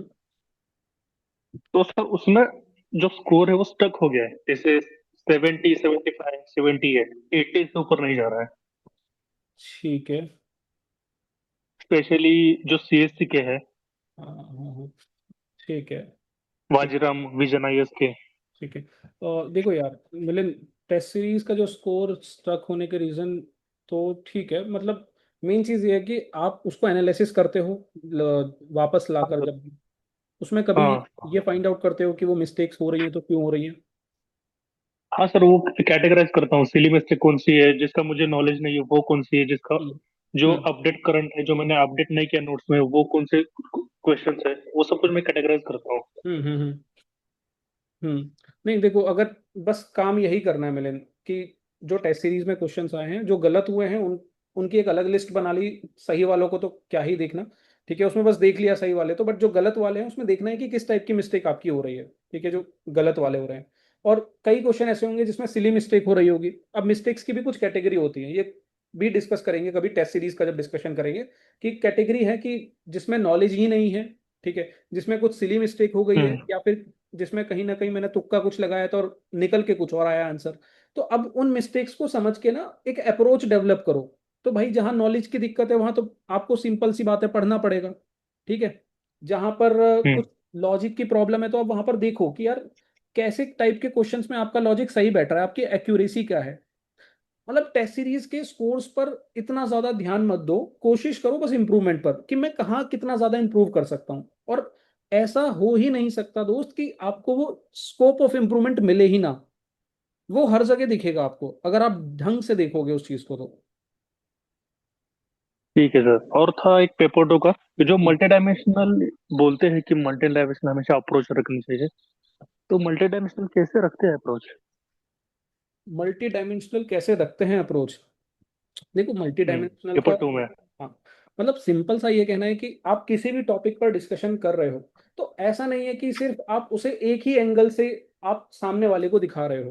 अब ऐसे मान लीजिए कोई ऐसे आप डिस्कस कर रहे हो तो कोई भी टॉपिक है, तो अब आप उसका सिर्फ पॉलिटिकल पॉलिटिकल एंगल दिखा रहे हो। कोई ऐसा इकोनॉमिकल हम्म। एंगल भी अगर हो सकता है तो यार वो भी दिखाइए। कोई हिस्टोरिकल एंगल है हम्म। उसका, वो भी दिखाइए। ठीक है। तो कोई भी, अब मतलब बहुत सारे तरीके होते हैं किसी भी टॉपिक को अलग अलग डायमेंशंस में लाने के लिए। ठीक है, वहां पर भी कुछ पेस्टल्स अप्रोच होती हैं जहां पे आप पॉलिटिकल तरीके से, इकोनॉमिकल तरीके से, सोसाइटल तरीके से, फिर उसके बाद कई ऐसे ऐसे ऐसेज होते हैं जहां पास्ट प्रेजेंट फ्यूचर, मतलब ये तरीके होते हैं लिखने के। तो ऐसे करके आप आपके जो आंसर है ना उसमें डाइवर्सिटी होनी चाहिए। ऐसा नहीं कि बस आपने उठाया एक तरीके से एक डायरेक्शन में बस लिखना शुरू किया और काम खत्म कर दिया। ठीक है सर। और था कि जो पेपर टू है, जैसे अभी बहुत एग्जाम हुए ना, स्टेट हम्म स्टेट के भी हो गए मेंस में, हम्म हम्म उसके बाद सीएसएफ एलडीसी भी हो गया। हम्म हम्म हम्म तो सर मैंने ये सब ऑब्जर्व किया। तो वो क्या पूछ रहे कि जो करंट करंट रिलेटेड चल रहा है हम्म हम्म वो पूछ रहे। तो सर आप जो मंथली जो आता है ना, एक जो आप हम्म पहले शेयर करते थे, हम्म, मंथली पेपर टू टॉपिक्स, तो आप शेयर वो फिर से रिस्टार्ट कर सकते हो क्या ठीक है। जनवरी से? तो मंथली वाला देखो, एक तो विजन वाला, जैसे अपना ब्रह्मास्त्र आता है पेपर 1 के लिए, ऐसे ही विजन का हम लोग डिस्कस करते हैं पेपर 2 के लिए। पेपर, यूट्यूब पे? हाँ, यूट्यूब पर डिस्कशन होता है, तो आपका पेपर 2 के लिए वो आपका काम कर जाएगा। और एक ये भी चीज समझो मिलिंद कि मतलब वो तो खैर ठीक है, पेपर 2 से आपका वहाँ विजन वाले से काम हो जाएगा उस डिस्कशन से। बट पेपर 1 वाले डिस्कशन को भी ना ऐसे सेग्रीगेट मत करो कि यार ये तो पेपर 1 के लिए, ये मैं 1 के लिए देखूंगा और ये पेपर 2 के लिए। आप जो ब्रह्मास्त्र नहीं का नहीं नहीं। डिस्कशन देख रहे हो 1 के लिए, मतलब ये आप कर रहे होंगे, हम्म। बट इसको और इम्प्रूव करो कि जो 1 वाला कंटेंट है वो क्यों नहीं यूज हो सकता पेपर 2 में। ठीक है, हम्म। तो उसको भी यूटिलाइज करो। बाकी जो आप कह रहे हो वो विजन का डिस्कशन आता है। ठीक है सर, बस ये डाउट्स थे। हम्म बाकी वो टेस्ट का थोड़ा देख लूंगा मैं, और थोड़ा एनालाइज करने बैठ जाऊंगा। हाँ बिल्कुल कुछ ना बिल्कुल। कुछ मिल ही जाएगा। हम्म, ठीक है सर, थैंक यू। ठीक है, ओके। श्रीकांत, हैंड रेज है आपका। नमस्ते सर। नमस्ते भाई। सर पहले तो आपके लिए थैंक यू। जो लोग ज्योग्राफी से डर रहे थे सर, मैं आपके साथ पिछले बैच में जुड़ा था। हम्म बस सर मेरे 3 क्वेश्चन गलत हुए थे, वो भी खुद की सिली मिस्टेक से। हम्म एक तो जो फर्स्ट वाला आया था डी में कि ये थ्योरी किसने दी है, हम्म हम्म हम्म हम्म वो तो कहीं पढ़ते नहीं है, नहीं एनसीईआरटी में नाम नहीं दिया, बस आपने ये बताया था कि एक्रीशन एक प्रोसेस होता है, डिफरेंशिएशन होता है, हाँ बस हाँ आपने हाँ, इतना समझाया था। डिस्कस किया था, बिल्कुल बिल्कुल। तो एक वो नहीं हुआ। हम्म सेकंड वाले में जल्दी जल्दी में वो मैंने नीचे वाला नहीं पढ़ा कि ये रीजनल मेटामॉर्फिज्म है और एक डायनामिक मेटामॉर्फिज्म है। Okay okay. रीजनल में वोल्केनो से टच होकर हो जाता है, लाइन हम्म मरेज हो जाते हैं, फोलिएशन, लीनिएशन, हम्म बेंडिड रॉक। हम्म एक वो गलत हो गया। हम्म और थर्ड वाला पर सर स्कोर अच्छा है सर, जीएस में 49 मार्क्स हैं। हम्म पर सर आज की उसमें उसने गलत माने, उसने सिविल सर्विस आज आंसर किया है ये ना, उसमें हम्म गलत है सर, उसने वो वाला गलत माना है कि वो वाला ऑप्शन तो सही कर दिया कि density is one of the main cause, हाँ पर एनसीईआरटी में टेम्परेचर विंड वगैरह दे रखी हैं, हम्म उसे तो उसने सही मान लिया, और जो हाई कंसंट्रेशन से लो कंसंट्रेशन जाता है उसे हम्म गलत मान लिया। ये ओशन करंट वाले क्वेश्चन की बात करो ना। हाँ सर। ठीक है, एक ये क्वेश्चन है, और किसमें गड़बड़ है? और सर 3 करंट अफेयर में दिक्कत है, एक वो थर्ड WHO वाला। अच्छा ठीक है, थर्ड मैं डब्ल्यू उसको देखता हूँ। बाकी ज्योग्राफी में इस हाँ, क्वेश्चन के अलावा भी कुछ गड़बड़ है क्या? ज्योग्राफी में सर शायद एक क्वेश्चन में और है, बस मुझे याद नहीं आ रहा, आज ही देखी थी ना मैंने। हम्म बाकी मतलब मेरे 17 और 16 सही थे। ठीक है ठीक है ठीक है। इसके लिए सही सर। बहुत बढ़िया। पॉलिटी के लिए तो मतलब हो गई सर। कंप्यूटर के लिए एक वीडियो बना दो ना, जिसमें मतलब 5-6 क्वेश्चन सर पॉलिटी से आ रहे हैं हाँ हाँ और हाँ। 6 क्वेश्चन इस टाइम कंप्यूटर का वेटेज है। 5 क्वेश्चन कंप्यूटर के आ ही रहे हैं, सीएपीएफ से भी आ रहे हैं, सीडीएस में भी आए हैं। तो यार इसका ना एक मतलब कुछ ऐसा kind of marathon type YouTube पर रखेंगे, जिसमें एक सर वीडियो में ही पूरा इस कंप्यूटर महीने होगा। में या सर अगले महीने की 15 से पहले करा दो सर। जितना उसके बाद होता है तो फिर कुछ होता नहीं है, तो सब कहने को है कि 2 महीने 3 महीने है। ये ये तो है। वाला महीना और जाए, फिर उसके बाद तो ये मैराथन भी काम नहीं आती है। हम्म, ठीक है, तो यही है, ठीक है, इधर ही कहीं मान लो 20-25 दिन के बीच में ही मतलब हाँ सर, एक कंप्यूटर कवर के कर। लिए क्योंकि 5-6 क्वेश्चन और पॉलिटी का वेटेज तो खत्म है बिल्कुल। उसमें भी वो उन चैप्टरों से पूछ रहे हैं जिन्हें कोई नहीं पढ़ के जाता। एक हिस्टोरिकल बैकग्राउंड और एक कॉन्स्टिट्यूशनल बॉडी। पर छोड़ के मत उन्हें ही जाना। लोग, वो ही तो उनको ही लोग छोड़ के जाते हैं, और यूपीएससी सिर्फ उनको ही फोकस कर रहा है इस टाइम हम्म, पॉलिटी में। मतलब और देखो एक सर, कैसे भी आए क्वेश्चन, पर पूरा करके जाना, बस ये है। अरे पेपर 2 में बहुत प्रॉब्लम चल रही है। हम्म लिखता तो हूँ सर रोज के 2 ऐसे 3 ऐसे। जब मतलब टाइम के अंदर लिखता हूँ, टाइम लगाया था 20 मिनट 80 मिनट, तो क्वालिटी नहीं आ रही। जब हम्म क्वालिटी वाला लिखता हूँ तो 28 मिनट 29 मिनट 27 मिनट। हम्म। इसके लिए प्रॉब्लम चल रही है सर बहुत ज्यादा। देखो यार, एक तो इसमें प्रैक्टिस बढ़ा दो थोड़ी सी, और दूसरा क्वालिटी को इतना ज्यादा मत दिमाग में लेकर चलो कि मैं बस बहुत ऐसी शानदार क्वालिटी लिख दूंगा तो ही मेरा आंसर चेक होगा या नंबर आएगा।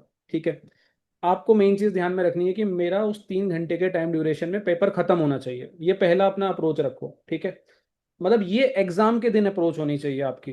बाकी इधर क्वालिटी पे इंप्रूव करते रहो थोड़ा थोड़ा, बट अब जैसे जैसे समय आ रहा है तो आपको वो टाइम ड्यूरेशन में काम खत्म करना ज्यादा जरूरी है। और ये ध्यान में रखो, ये दिमाग में रखो कि जितने भी लोग यहाँ पेपर 2 लिखने जाएंगे ना एग्जाम में, वो उस टाइम प्रेशर में वो क्वालिटी दे ही नहीं सकते जो अभी बैठकर दे रहे होंगे। तो क्वालिटी से ज्यादा एक तो पेपर कंप्लीशन, ठीक, और क्वालिटी भी एटलीस्ट इतनी कि जो पेपर में डिमांड है उतनी आप फुलफिल कर दो। ये एग्जामिनर की डिमांड होती है। भैया खोला है। ठीक, अच्छा सर। और सर हिस्ट्री के लिए मैंने सर परमार सर नहीं है, उधर से मैंने एंशियंट मेडिवल और मॉडर्न हम्म पढ़ रखी है। और क्या कहते हैं, उसके पीवाईक्यू लगा लिए यूपीएससी के, मतलब सीडीएस और सीएपीएफ के। हम्म सर इस बार तो मतलब सीडीएस में मतलब 11-12 क्वेश्चन बन गए उनसे। हम्म। तो सर सीएपीएफ के लिए भी इतना ही बहुत है, क्योंकि पता नहीं पड़ता कि वो उधर कहाँ से पूछता है।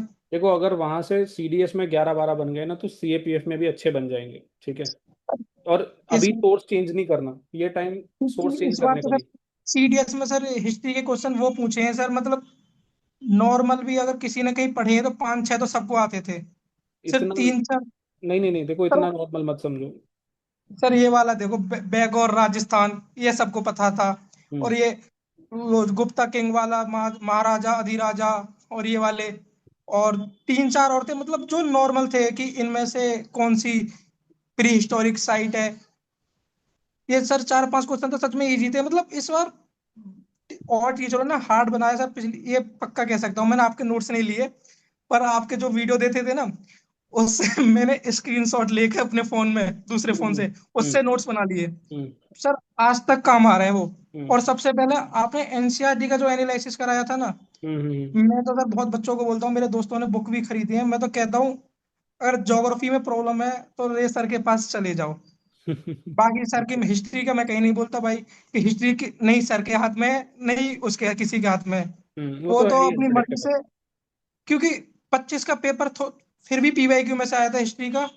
पर हम्म 24 का तो सर उपेंद्र सिंह में आपने एनालिसिस बताया था, 3-4 क्वेश्चन है, बाकी कहीं दिखती नहीं है। हम्म बाकी सर एक कंप्यूटर और एक सेकंड थिंग है सर, उसमें नहीं सर एलिमिनेशन ट्रिक नहीं होती सर मुझ पर। हम्म। जहाँ जिसमें वो लगाने जाता हूँ ये 2 वीडियो सर, एक एलिमिनेशन ट्रिक वाली, क्योंकि यूट्यूब पर बहुत सारी हैं, वो कुछ भी आते हैं नहीं नहीं टीचर। नहीं। एक नहीं, एक अपने टीचर में सीएपीएफ। लॉजिक, हाँ, बोलो बोलो। एक में लॉजिक बताते हैं ये देखो ऐसा हो गया, और सेकंड में अपने ही को मतलब बदलते हैं, फिर कहते हैं तुम खुद सोचो ये चीज। और फिर पहले में बता चुकते हैं तो मैंने ऐसा सोचना था। एक नहीं, ये वाली वीडियो। मैं समझ रहा हूँ। अरे हम सीएपीएफ और सीडीएस के पेपर उठाएंगे और उन्हीं में ही कुछ ना कुछ एलिमिनेशन लगाने की कोशिश करेंगे, ये और देखो। हाँ, हम्म ऐसा 30 में से मतलब 10-12-14 क्वेश्चन में तो वो लगी जाए कि 30 का 30 तो मतलब किसी पे नहीं होने वो। करेंगे करेंगे यार, इस पर काम करेंगे। सबसे पहले कंप्यूटर वाले पे मैं काम करवा रहा हूँ अभी, मतलब थोड़ा टाइम दो, वो वाले पे काम हो जाए, फिर उसके बाद इस एलिमिनेशन वाले पे काम करेंगे, ठीक है। और ये हाँ बस करेंगे इधर, डोंट मैं वरी। यही प्रॉब्लम, मैं तो सर सबसे बोलता हूँ आपका कोर्स खरीदे ज्योग्राफी के लिए। सिविल सर्विस के सर क्वेश्चन भी हो जाते हैं आपके हम्म। बेस से, बस 2 या 3 क्वेश्चन जो उन्होंने करंट के प्लेसेस से न्यूज के पूछ लिए, वो अलग बात है। नहीं, एनसीईआरटी का आपने एनालिसिस जो दिया है हम्म। वो बहुत अच्छा सर। थैंक यू अभी यार, तो आधे थैंक यू। बच्चों को ह्यूमन ज्योग्राफी की नहीं होगी, मैं उनको बताता हूँ ह्यूमन ज्योग्राफी जो आपने कराई है ना, हम्म। कि सब मिनरल सारे नहीं पढ़ने, सिर्फ इतने पढ़ने हैं जो मैं बता रहा हूँ, नहीं किसी को वही, याद नहीं है। वहीं से और आ उधर जाओ। से ही मतलब रिपीटेशन क्वेश्चन कर रहा है। मैं तो जितने इस बैच में हूँ भाई, जिसने कोर्स नहीं लिया या बुक नहीं खरीदी है, ज्योग्राफी के लिए तो मस्ट है। अरे थैंक यू यार श्रीकांत, बाकी करो इसको अच्छे से, और ना, और जो भी वीक एरिया उस पर भी काम करो, है ना। बस यही है। Thank you sir. अंकित क्या कह रहा है? भाई ये मैं पेड एक्टर नहीं हूँ भाई, तू मेरे पास आ जा, मैं मुखर्जी नगर रहता हूँ, बुलंदशहर से हूँ।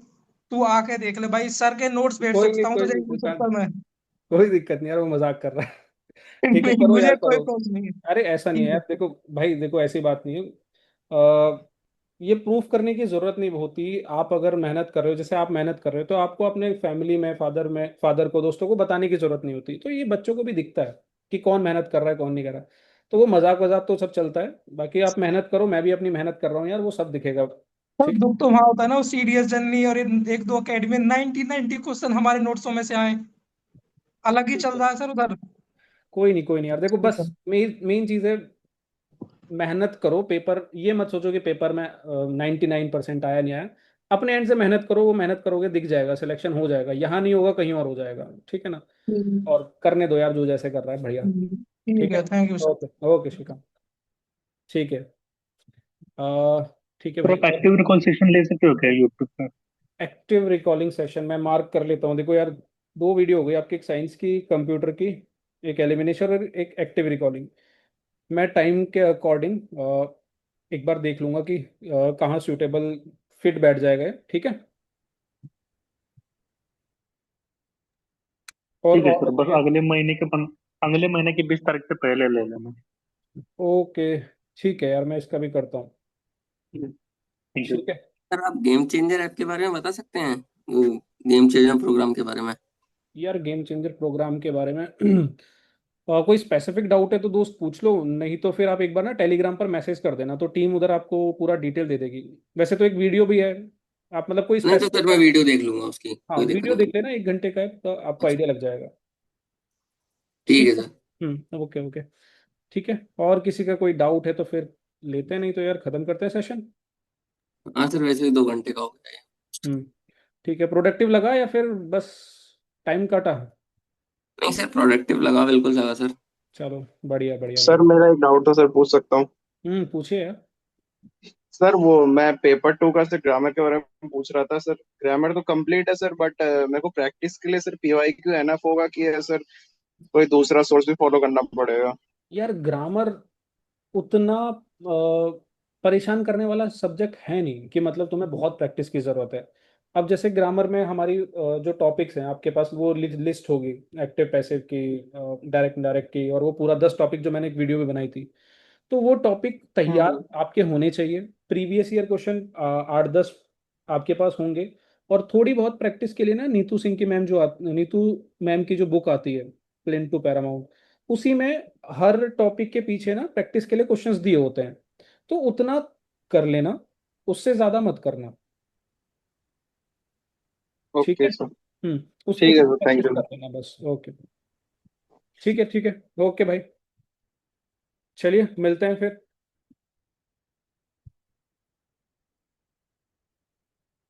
Good bye everyone. ठीक है, जय हिंद मिलिंद। ओके।